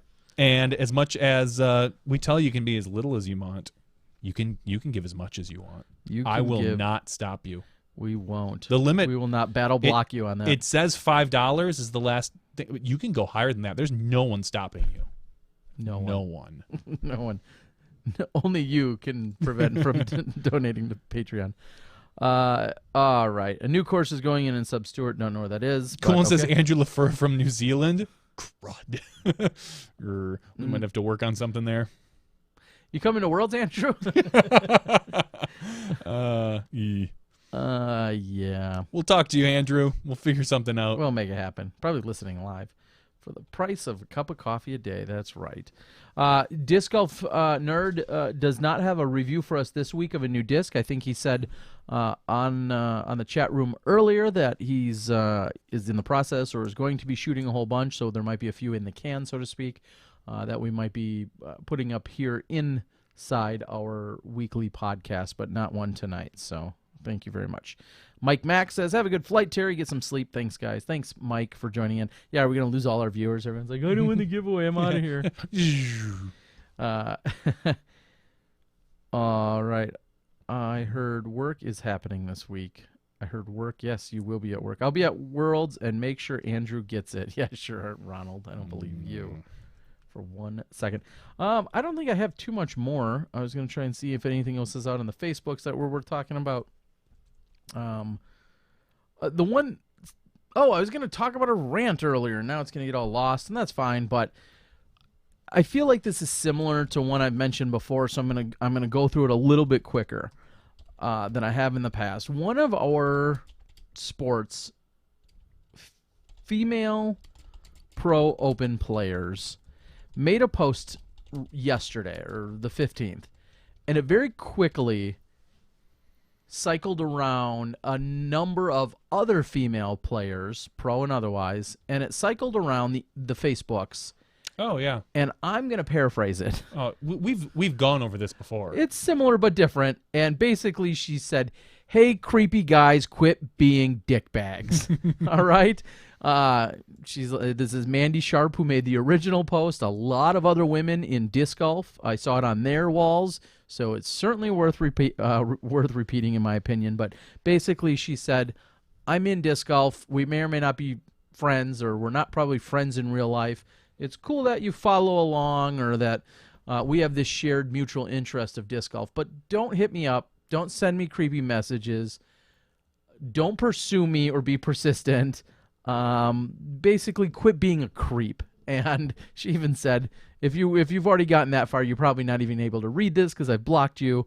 But quit being a creep. And I've said this before on the course. And the funny is that's a different person than the one I saw. Well, that's because everyone, again, she started it. I found out she was the originator. And then a lot of people have said, I'm stealing this. A lot of the women have said, I'm stealing this, I'm using this. And we've seen a ton of women within our sport, again, pro and otherwise, have said, basically copied it and said, oh yeah, this applies to me too. So there's been a collective message put out by the women in our disc golf community that say, hey, that's fine that we're Facebook friends. That doesn't give you an invite for you to be a creep to me. So call it what it is. Just don't be that guy or those guys. There's been I've seen some of the nasty, disgusting, horrible, mean, childish things that have been sent to some of the women throughout the years. Some have shared it with me, and I have no idea what she's talking about in particular. It doesn't even matter. If she's felt that way, she has felt that the line and lines have been overstepped. So that's all Jeremiah says, I shouldn't even be laughing as he's status said single. Doesn't matter. Don't be a creep. That does not matter. There's a difference between There's a difference between Facebook and Tinder. that too. I mean, that's a good way to put it. Just because someone says single doesn't necessarily mean they want to be reached out to.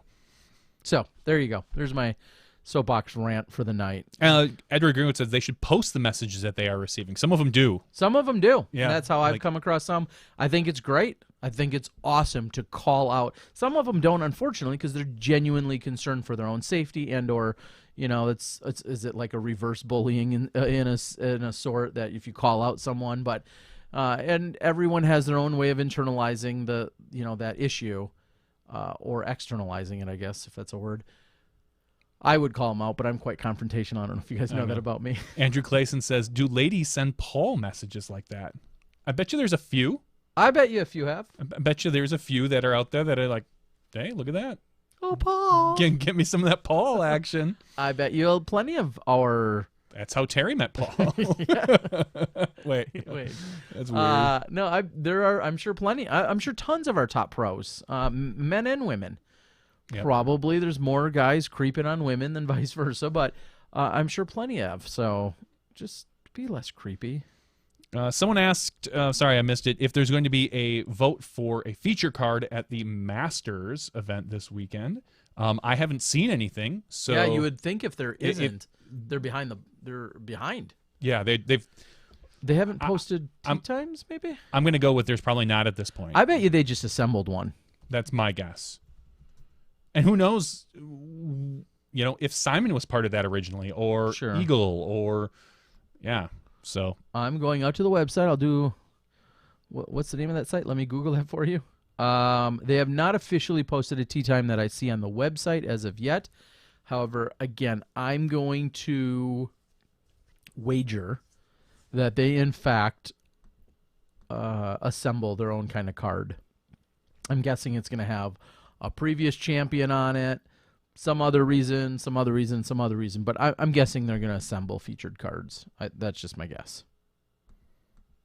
Andrew Clayson, he's going to go spectate on Sunday for the final round. That's awesome. Good. We always say if you can't play and you have a free afternoon, go and volunteer or go spectate and cheer our players on, because it is a lot of fun and you get to see some amazing golf.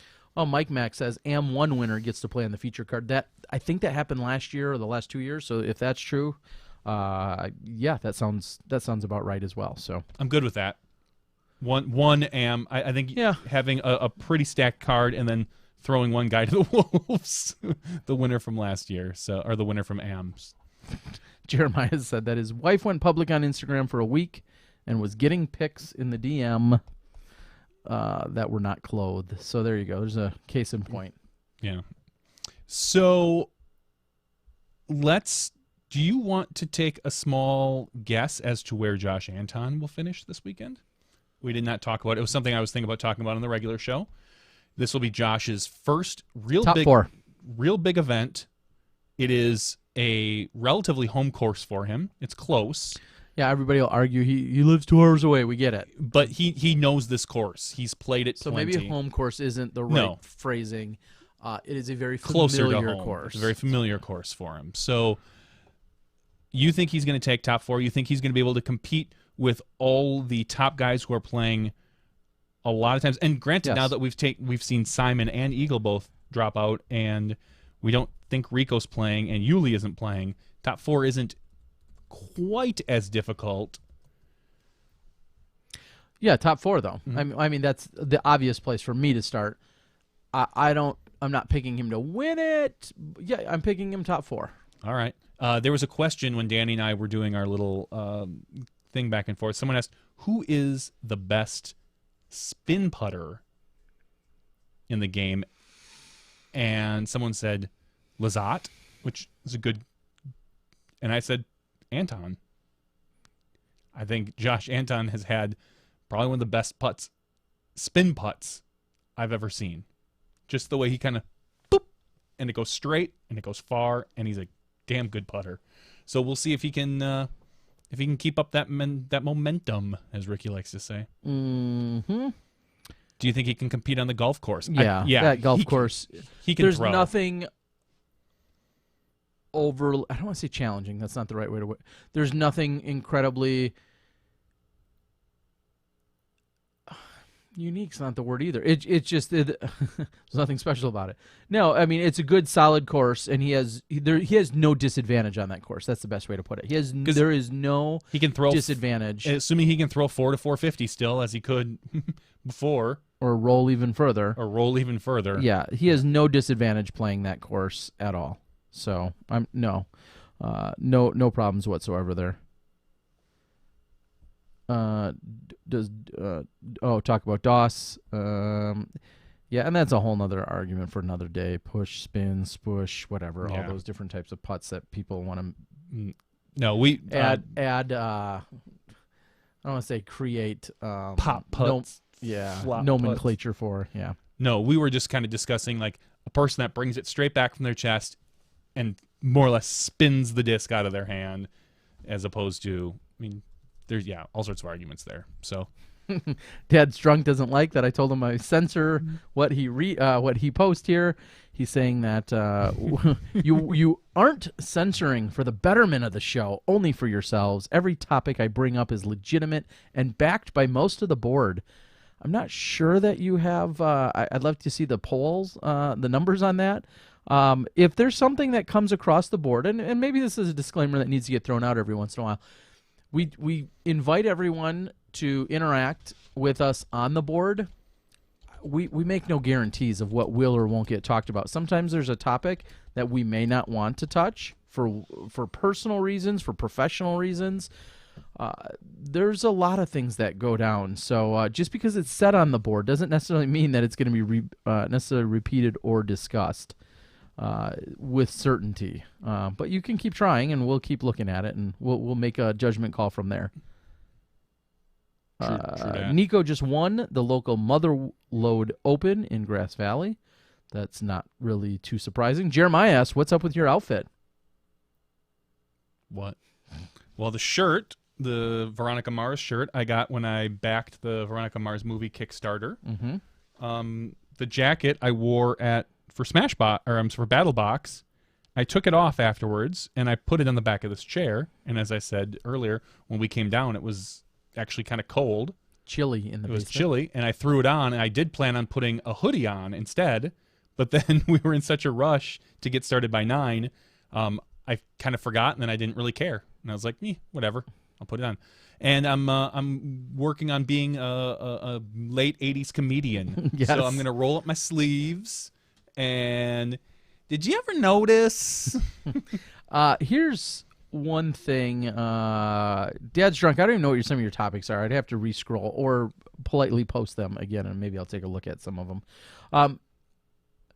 I'm going to be in the minority here, and I'm okay with that. And I don't think we talked about it. I've now listened to. It's not a handful. Still only maybe 3 to 5. So maybe it's not enough of a sampling.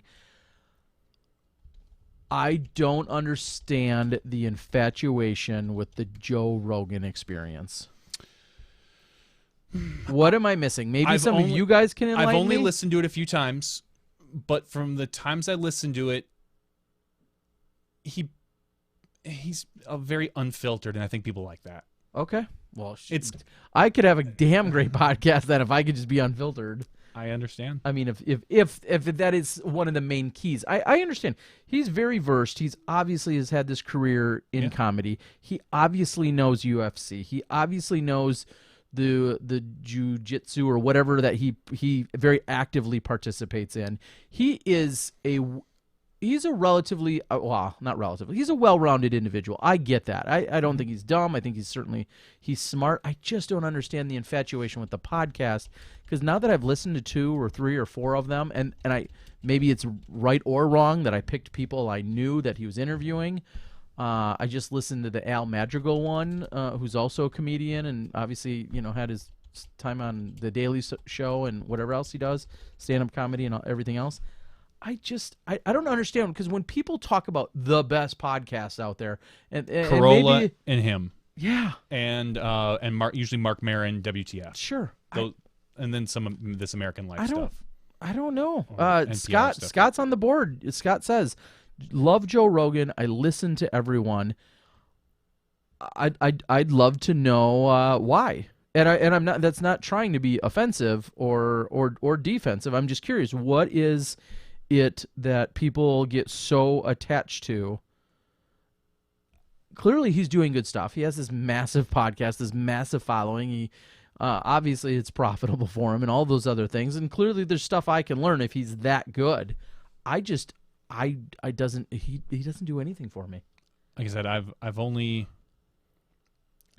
listened to a few of them, and it didn't hook me. Okay, and that's just me. How would you respond to Dad's Drunk specifically says Joe Rogan is the voice of a generation? I don't know enough about. Like I said, I've only listened to a few, so I couldn't even say why that's the case. Okay, and what generation? Edward says, I would say that you have to be into MMA somewhat and conspiracy theories. I'll say this. There was no real talk of MMA in the most recent one. Nothing at all of any relevance, really. He definitely... yeah, I could see some of the I don't know, a conspiracy theory.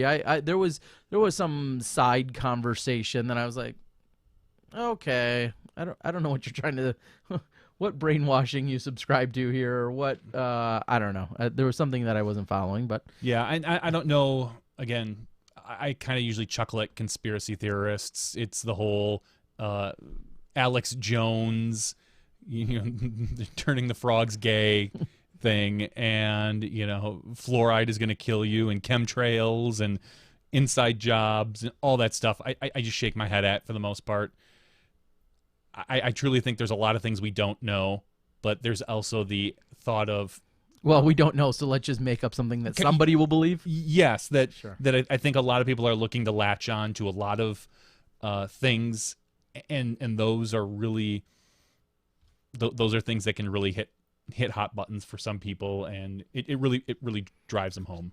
So okay, well, don't send me emails. I get enough from some particular people about stupid conspiracy theorists that I've already had arguments with.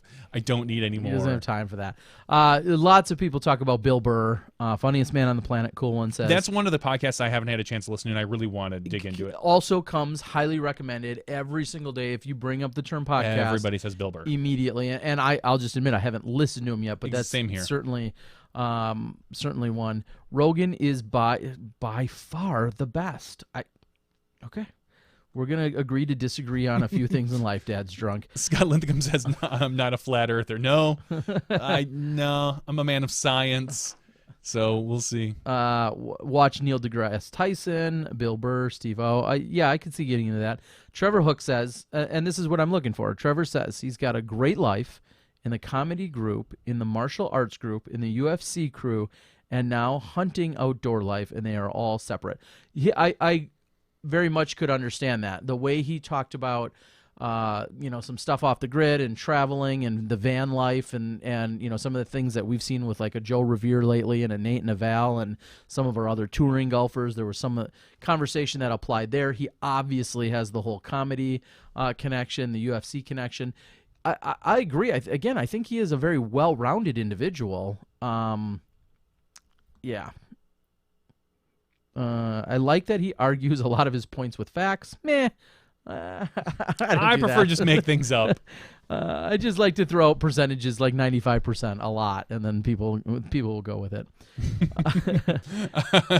Joe, I'm sorry, not sorry. I brought up Alex Jones.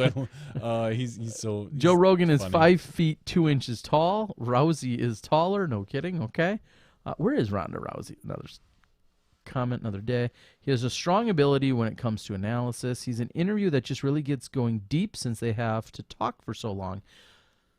I don't know if you're still talking about Rogan, but one thing I did notice in downloading him, they're long. They vary.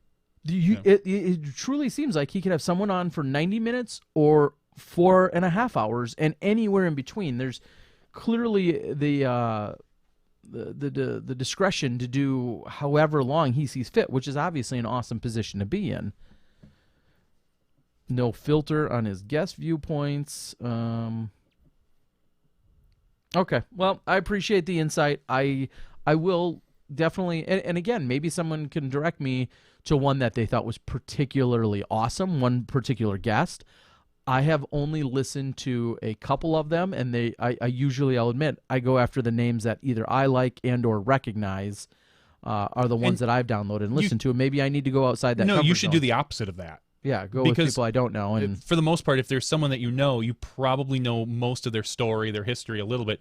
Go with ones that you in general you're like, who is this person, and what does he do with it? Yeah, for sure. William Buckley says he's about free speech. He has the widest range of ideas and opinion on any platform today. Okay.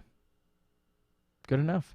And he is not disc golf nerd. It's always great listening to him. I've seen a few books. Okay. All right. Well, so anyway, interesting to see. I guess, is it fair what genre would you put him in? Because when people say podcast, they're all, you yourself would be like, well, if I want technology, here's my top 5 tech, or if I want business, here's my top 5 business, or authors. I would put him in talk show. I mean, he's kind of general talk.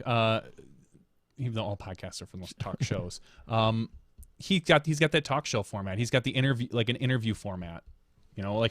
Lately I've been listening to a ton of Marketplace. Every day they have an 8 to 10 minute podcast, and it's just talks about the markets. It talks about usually picks one little subject to get slightly in depth about, and I listen to that.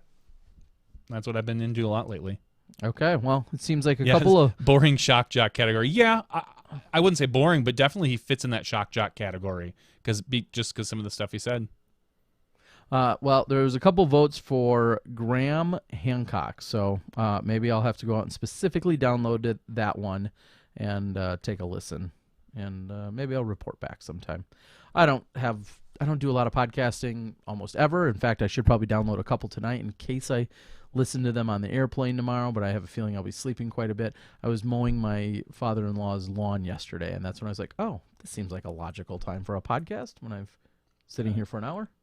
It's always tough when you're mowing along. You have to have a good set of headphones. Oh no, I was fine. Even with my one bad ear, I was legit. I was good to go. What I wasn't good to go with, before we close out, some of you know I recently did get a CPAP machine, which is to help with my sleep apnea. And they called me today. The clinic called me and said, "Yeah, looks like it's been on, like the last 7 nights, but doesn't look like it's doing any good." And I'm like, well, I'll tell you, it started making a weird noise. The first 2 or 3 or 4 nights, it purred like a kitten. You didn't even know this thing was on, this machine. It's a very advanced machine, by the way. These things are kind of scary. They have a modem in it that sends info back to the hospital every night. Jeez. Yeah, this thing is pretty advanced. You want to talk about conspiracy theories. Yeah. These people know when I'm sleeping and when I'm not, and my breathing. They're like Santa Claus. And who's obviously real if you talk to the right people. And they're like, yeah, it doesn't appear to be on or working correctly. Like, you're not, it can gauge how well it's working and how well it fits on your face. They're doing all of this through this modem that's built into the machine. And so apparently there's been something not right. And then sure enough, there was a gasket that wasn't in place. And it was funny because I said, well, yeah, I see this gasket. It looks like it's out of... And she's like, oh, is it, right here and blah, blah, blah, and it's out of place? I'm like, yeah. She's like, oh, yeah, that happens all the time. And I'm thinking, it's great that you know of the problem and you can quickly address and fix it. But if you know of the problem and you can quickly address and fix it, why the F haven't they fixed it? Like, if it's such a common problem. But anyway, it's been interesting. I've had this thing on, and I have nose pillows. And and it shoots out the top of my head. It's quite an interesting contraption. We're getting into... Yeah. And then at night, aliens come in through the tube and they talk to me and they fill my brain with other really good stuff. That's why, Terry, you should invest in Bitcoin with me. I think I'm going to. I talk about it enough. I think it's time to do that. How do I do that? Coinbase. That's where I did it. Okay. So I bought 0.25 Bitcoin for $200. I don't know. It was Probably it was right before like the big spike, as it was kind of spiking up the first time back in like 2015 or so. So now Bitcoins are only for drug dealers, right? Yes. Okay. Yes, drug dealers and computer ransom. Oh. And so now it's worth $454. I have $454 of Bitcoin. I'm just gonna hold on to this, and eventually I'm gonna be a Bitcoin billionaire. I'm gonna leave you behind. How long before you can own a full Bitcoin? I'll never own a full Bitcoin. Oh. I'll always own a quarter of a Bitcoin. And Well, just how much? own a full one. What was that? Why don't you want to own a full one? Is that like owning like a portion of a stock? Kind of. So just buy a whole one. It's expensive. Oh, right now, Bitcoin is Not going for you. Right now, Bitcoin is going for $1,800. Yeah, buy a whole one. That means, no, I don't want to spend $1,800 on a full Bitcoin. Oh, you are such a I'll baby. stick with and that's funny because I just bought this, but when I bought this, it was kind of just on a whim. I was like, I'll just kind of throw it in there, and then right after it crashed, like I was like, oh well, that was worth because at one point I think it was worth like $30 was my quarter of a Bitcoin, and I just ignored it, and now someone was saying how it's skyrocketing. So I don't know anything about stocks, but who is stock. control? I know, that's why I'm asking. This seems a little bit more unregulated. Is that a fair way to put it? Super seedy, not legal, a little bit shisty. Is that all correct? No. I'll say this: it is used for super seedy, shady things, but the actual currency itself is pretty legit? up and up, pretty legit. Huh. Yeah, I think I need some. Buy me 2 of them. You have a computer. Can I trade in my computer for one? No, but I think you can. I think you can buy. I think you can use Bitcoin to buy on Dell now and stuff. It seems like a no-brainer. Trevor asked if I've tried Mountain Dew SA. No, I don't even know what that is. Unfortunately, I don't even know what that is. Where do you buy Bitcoin? Like I said, I went to Coinbase, Coinbase, Coinbase, to buy the Bitcoin because it seems to be a relatively reputable source to do it. So Bitcoin is a lot like cash. It's slightly, but it's way more traceable. What about PayPal? Better than PayPal? Well, the thing is, PayPal won't go up in value. If you buy, if you put $10 in PayPal, it'll always be $10. You put $10 in Bitcoin, I could have $1 in a week, or I could have $50 in a week. So you pay people in that, but you're always gambling that it may go up or down. Yeah, it's basically, it's treated like a stock, and that the value of a Bitcoin. The theory is that there's only so many Bitcoins in the world that you There are. There's a a limited peak. supply. There will be. Who owns all the damn Bitcoins? Nobody yet. Yeah. You're blowing my mind. I know, man. But no, who makes them? Who gets to sell them? You can make them I want one. You can't. No, well, it would be tough. So basically, the way it works is that you have to use your processing power, or now they've got all these special Bitcoin video cards, whatever, and you basically run them. It uses your processing power, and you build a Bitcoin. And why are we not building Bitcoins during this damn show? Because right now, with the value of Bitcoin, it takes you, at this point now, so long to make one that the actual power and energy you use, because you need so much processing power, it's not worth it to do it. I know, it sounds but crazy. You're not physically making anything. Correct. So they want you to expend energy, electricity, and computer processing power. Like, it's like you're making a ball of string out of thin air that's still virtual. Kind of, yeah. As SNL says, he's mining Bitcoins on his other PC, getting $300 per month. Damn it, SNL! I want one. How do I get one? What are you using to do it? Can I send you a Frisbee for one? I just want to own one so I can sound like I have a clue, like I'm doing now. Sounds a lot like fake money. Not listening to Rogan is the grossest statement I've heard all night. Yeah, well, I mean, to each their own. Some people think that not listening to Smashbox is gross. Yeah, that's true. Are you silly? Yeah, Jeremiah Mraz, I actually thought about doing that using company computers. So get this. So way back when... Make me a Bitcoin, damn it. It was like... When did I start at my job? It was like 2009? I think it was 2009, 2010. I had access to this small data center, and I thought, when I just heard of Bitcoin, I'm like, that'd be kind of fun to do something like that, spin up. But I mean, they were virtually worthless. But you could make them. I could have made hundreds of them at the time. The more that are out there, the harder they are to make. So that it's like so that you can't and demand. Yeah, so you can't inflate the currency. Basically, is what it is. And eventually, at some point, they will not allow you to make any more. And there's a certain number it has to hit. And at that point, then it just becomes a static kind of stock. All right. Well, someone send it to me in my Facebook Messenger, the episode number and/or person, because I'm too lazy to Google it myself, with Joe Rogan and the Bitcoin guy, and I'll go listen to this podcast. There was a Joe Rogan Bitcoin guy? Apparently. Okay. That's what they're saying on here. Then comes the audit. Then the audit comes and what do you get audited though? Like, oh, hey, you ran your computer for 24 hours for no 6 months? Well, and first of all, he'd do that audit, but second of all, yeah. Jeremiah Mraz, ATI GPUs Crossfire. Okay, so you've got probably a couple different GPUs running then at once. Totally. So I mean, think about this though. The higher the value is, the more people are probably there are people that buy entire data centers and just farm Bitcoin. The problem is it's expensive, and whatever.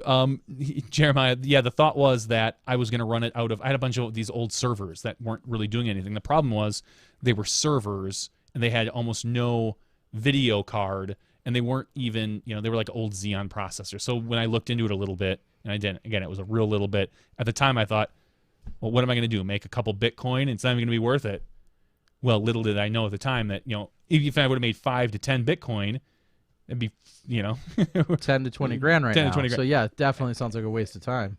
Back when they were worth like 30 cents or $1 or $2, it truly wasn't worth my time. It's just like any other. I still don't understand what this thing is it's generating a virtual coin. It's basically more or less. But you have to use your computer to make it. Yes, you have. It requires specific processing power. Yes, Andrew Clayson's right. Buying and selling Bitcoin incurs capital gains, and there was a big thing with with Coinbase that if the federal government was trying to get information from just like any other brokerage about who's buying and selling, so that they can tax against that. And like I said, I blame Obama. Whenever, like I said, it had to be 2 years ago, a year and a half or 2 years ago, and then I have not sold. And I'll probably just hang on to it because I've got no reason to sell unless it gets ridiculously valuable. I've got no reason to ever get rid of it. It's just kind of like a stock that just sits there for me. I want one. Andreas Antonopoulos is the Bitcoin guy. Okay. That sounds like a real name, too. Yep. Yeah. All right. Well, here's the deal. Whether it's you or one of our Smashies, next time Bitcoin is on sale, next time it's cheap, let me know. Buy some. Maybe I'll buy 3 or 4. It may go cheap. It may not. I mean, it's so funny because I need to buy low, sell high. There's no rhyme or reason as to why the currency is going up in value other than more people are using it. I don't know. Disc Golf Nerd says, let's talk Frisbees again. Well, we're going to be calling it here soon, but pretty quick. Isn't it basically renting your computer to process other stuff for Bitcoin? More or less, yeah. They're using your processing power to create these coins. I definitely need to listen to this because I don't understand how in the world running your computer just generates currency. Yep. Okay. Terry, Cool One says, I'll teach you about the stock market better. I'd be good with that. I've got money in those stock things, and I've got money in that sits too. there. Just sits there. I made some really good investments last year. I bought Amazon when it was at like $300, and now it's at $900. I bought Netflix. Is that good? Yeah. I didn't buy a lot of it. 50 shares? What? 50? 100? Oh, God, no. 200 shares? No, not even. Like 3 or 4 shares at a time. I'd buy like 50 next time. Let me go back and tell myself. Because honestly, I gave myself, when I was messing around, I have my 401k. I went and had. You should let me spend that. No, you shouldn't. I was like, hey, I want to mess around with like $1,000 or $2,000 that I had. And I said, all right, we'll put it in here. And I was like, I'll buy, two shares of Amazon, a share of Netflix, all the things I like and enjoy. I bought some Nintendo when it was like $17. Almost everything I bought has been really good, except for like 1 or 2 cheap stocks I bought. So I made some good investments. I invested just recently in Tesla because I think that's a stock. Literally, I invested in it. The MVP plastic? Yeah. The next weekend was their earnings, and they jumped up like X%. And I was like, oh look, I already made a bunch of money. But again, it's just money that it's literally sitting there that I play with. So I don't know. I did buy just recently Snapchat. Oh. I bought it right after the announcement, so it was like worth 25 or 23. It dropped down to 17. I bought it thinking, maybe it'll go back up, but maybe it won't. I don't know about that. All right, guys. Yes, a rig costs $1,600 to make. With, yep. I mean, that seems like a no-brainer. If you can buy something and then start making them, and the rig costs $1,600 to make. He has to run it. Probably runs it 24/7. So assume it's going to be probably another $50 in electricity. Plug that into your neighbor's house. Okay. Yeah, if you do that. And then for how long? You run it 24/7 as long as you can. And again, like the more Bitcoin that are out there, the longer it takes to make one. And then you have to throw another card in there. And wow, Ted's drunk. Too bad you don't get residuals or some kind of payoff by your pal Rogan. Thank you for the info. He says he's been on 4 times, episodes 446, 490, 581, and 844. Listen to all at least once. JVD, you should listen to them as well. Very interesting. Yeah, maybe I will. I mean, I'm like I said, I'm pretty familiar with Bitcoin, but I would be interested in someone else's take on it. Huh. Yeah, and clearly I'm just short of being an expert on them. So maybe I will. Maybe I will listen in. Maybe I won't. Yeah, Andrew Clayson Tesla was a good buy because I want to buy myself a Tesla. But first I could get a new house. And then a Tesla for and then me. A Tesla. And then there will be a SmashBox Tesla that will need. Oh, we could do a SmashBox Tesla. Write it off. Yeah. Like that's Good like call. free car then, man. Yeah, that's totally like write-offs are like free money. You guys should know about that. Seems like you lose money for the amount of energy that you need from them. That's the whole thing, Jeremiah. You need to figure out if big old strong. Run the power. computer off your Tesla car. Oh, good call. Good call. See? I did just buy a new video card. Good. On company money. What are you gonna do with that? I'm gonna put it in this rig right here. I bought a GTX 1060. I should get it tomorrow. Basically, what it'll do. Is that like a Mustang? Yes. A GTX 1060. GTX 1060. It's an NVIDIA card. It will be used for doing things such as encoding. It's got, I believe, 1,200 CUDA cores, which you can't go less than 1,000, but 1,200 is a good start. 1,200 is a good start. My current one has this like machine 600, 300 actually. Ouch. Yeah. Yep. Do you know how many CUDA cores yours has? It's got a few. It's got a few. No idea. All right, I don't even know what it is. It's just like it's like a processing unit. Yeah, mine are in there. I'm sure they are. How do I look? You have to know what kind of video card you have. I'm just gonna type in CUDA, CUDA. CUDA. So, yeah, Esnel says he uses it for heating too. I know those things go. Those things are hot. So. Yeah, and Dad's drunk. That's exactly one of the reasons. I had an argument with a friend of ours who's a disc golfer about Tesla, and he was saying how, he's like, nobody out in the sticks is going to want those things because they can only, they can't pull this or pull that, and Okay. And I said that's great, buddy. They are releasing. They're talking about doing a semi. The entire roof thing that they're doing now. I am looking forward to hopefully my Tesla stock taking off. Disc Golf Nerd says, remember when I asked about falling asleep during Smashbox? He's getting close. Getting close. Disc Golf Nerd, this is the after show. We can talk about what we want, and I like technology. I believe SMG, I only got the 3 gig model because the extra gig doesn't really help for video processing. It's great for gaming, but it doesn't really help when I'm using Adobe or my vMix program. So I saved myself like the $50 or whatever it was and went with the 3 gig as opposed to the 6 gig. I like that one. Jeremiah says, Disc Golf Nerd getting close to his own wrench turning on him. He's going to time himself out. That was funny. All right, guys, we are going to cut it. It's 12:49. I'll be up in about 4 hours, exactly 4 hours, so that I can be over the airport by 5:30. And get ready to go so we can go off to Augusta. I'm looking forward to it. Not looking forward to the heat. not looking forward to the drive now from Atlanta to Augusta. That's going to be a little over 2.5 hours, or about 2 hours. Yeah. I think I'm going to be tired, that's all. I don't mind the drive itself. I think I'm going to be tired. Yeah, you can learn on Smashbox. We learned you real good tonight. We hope you learned plenty. Learned about commercials and learned about Bitcoin and Yeah. and Johnny's financial investments. Yes, that's the way to do it. All right, so for Johnny V and myself, Terry Miller, the Disc Golf Guy, that's been our crazy podcast 144 after show. Lots of randomness, playing more than you bargained for, as always. We'll look forward to seeing you guys more this week. I'm going to be shooting a few videos and giving you guys some updates from the road while I head down to the International Disc Golf Center. We'll see the PDGA headquarters over at Wildwood Park outside in Appling, Georgia. Looking forward to seeing that, and Fort Gordon, where the World Championships will take place. Again, Johnny, Terry, after show. We'll see you next time when you step inside the Smashbox.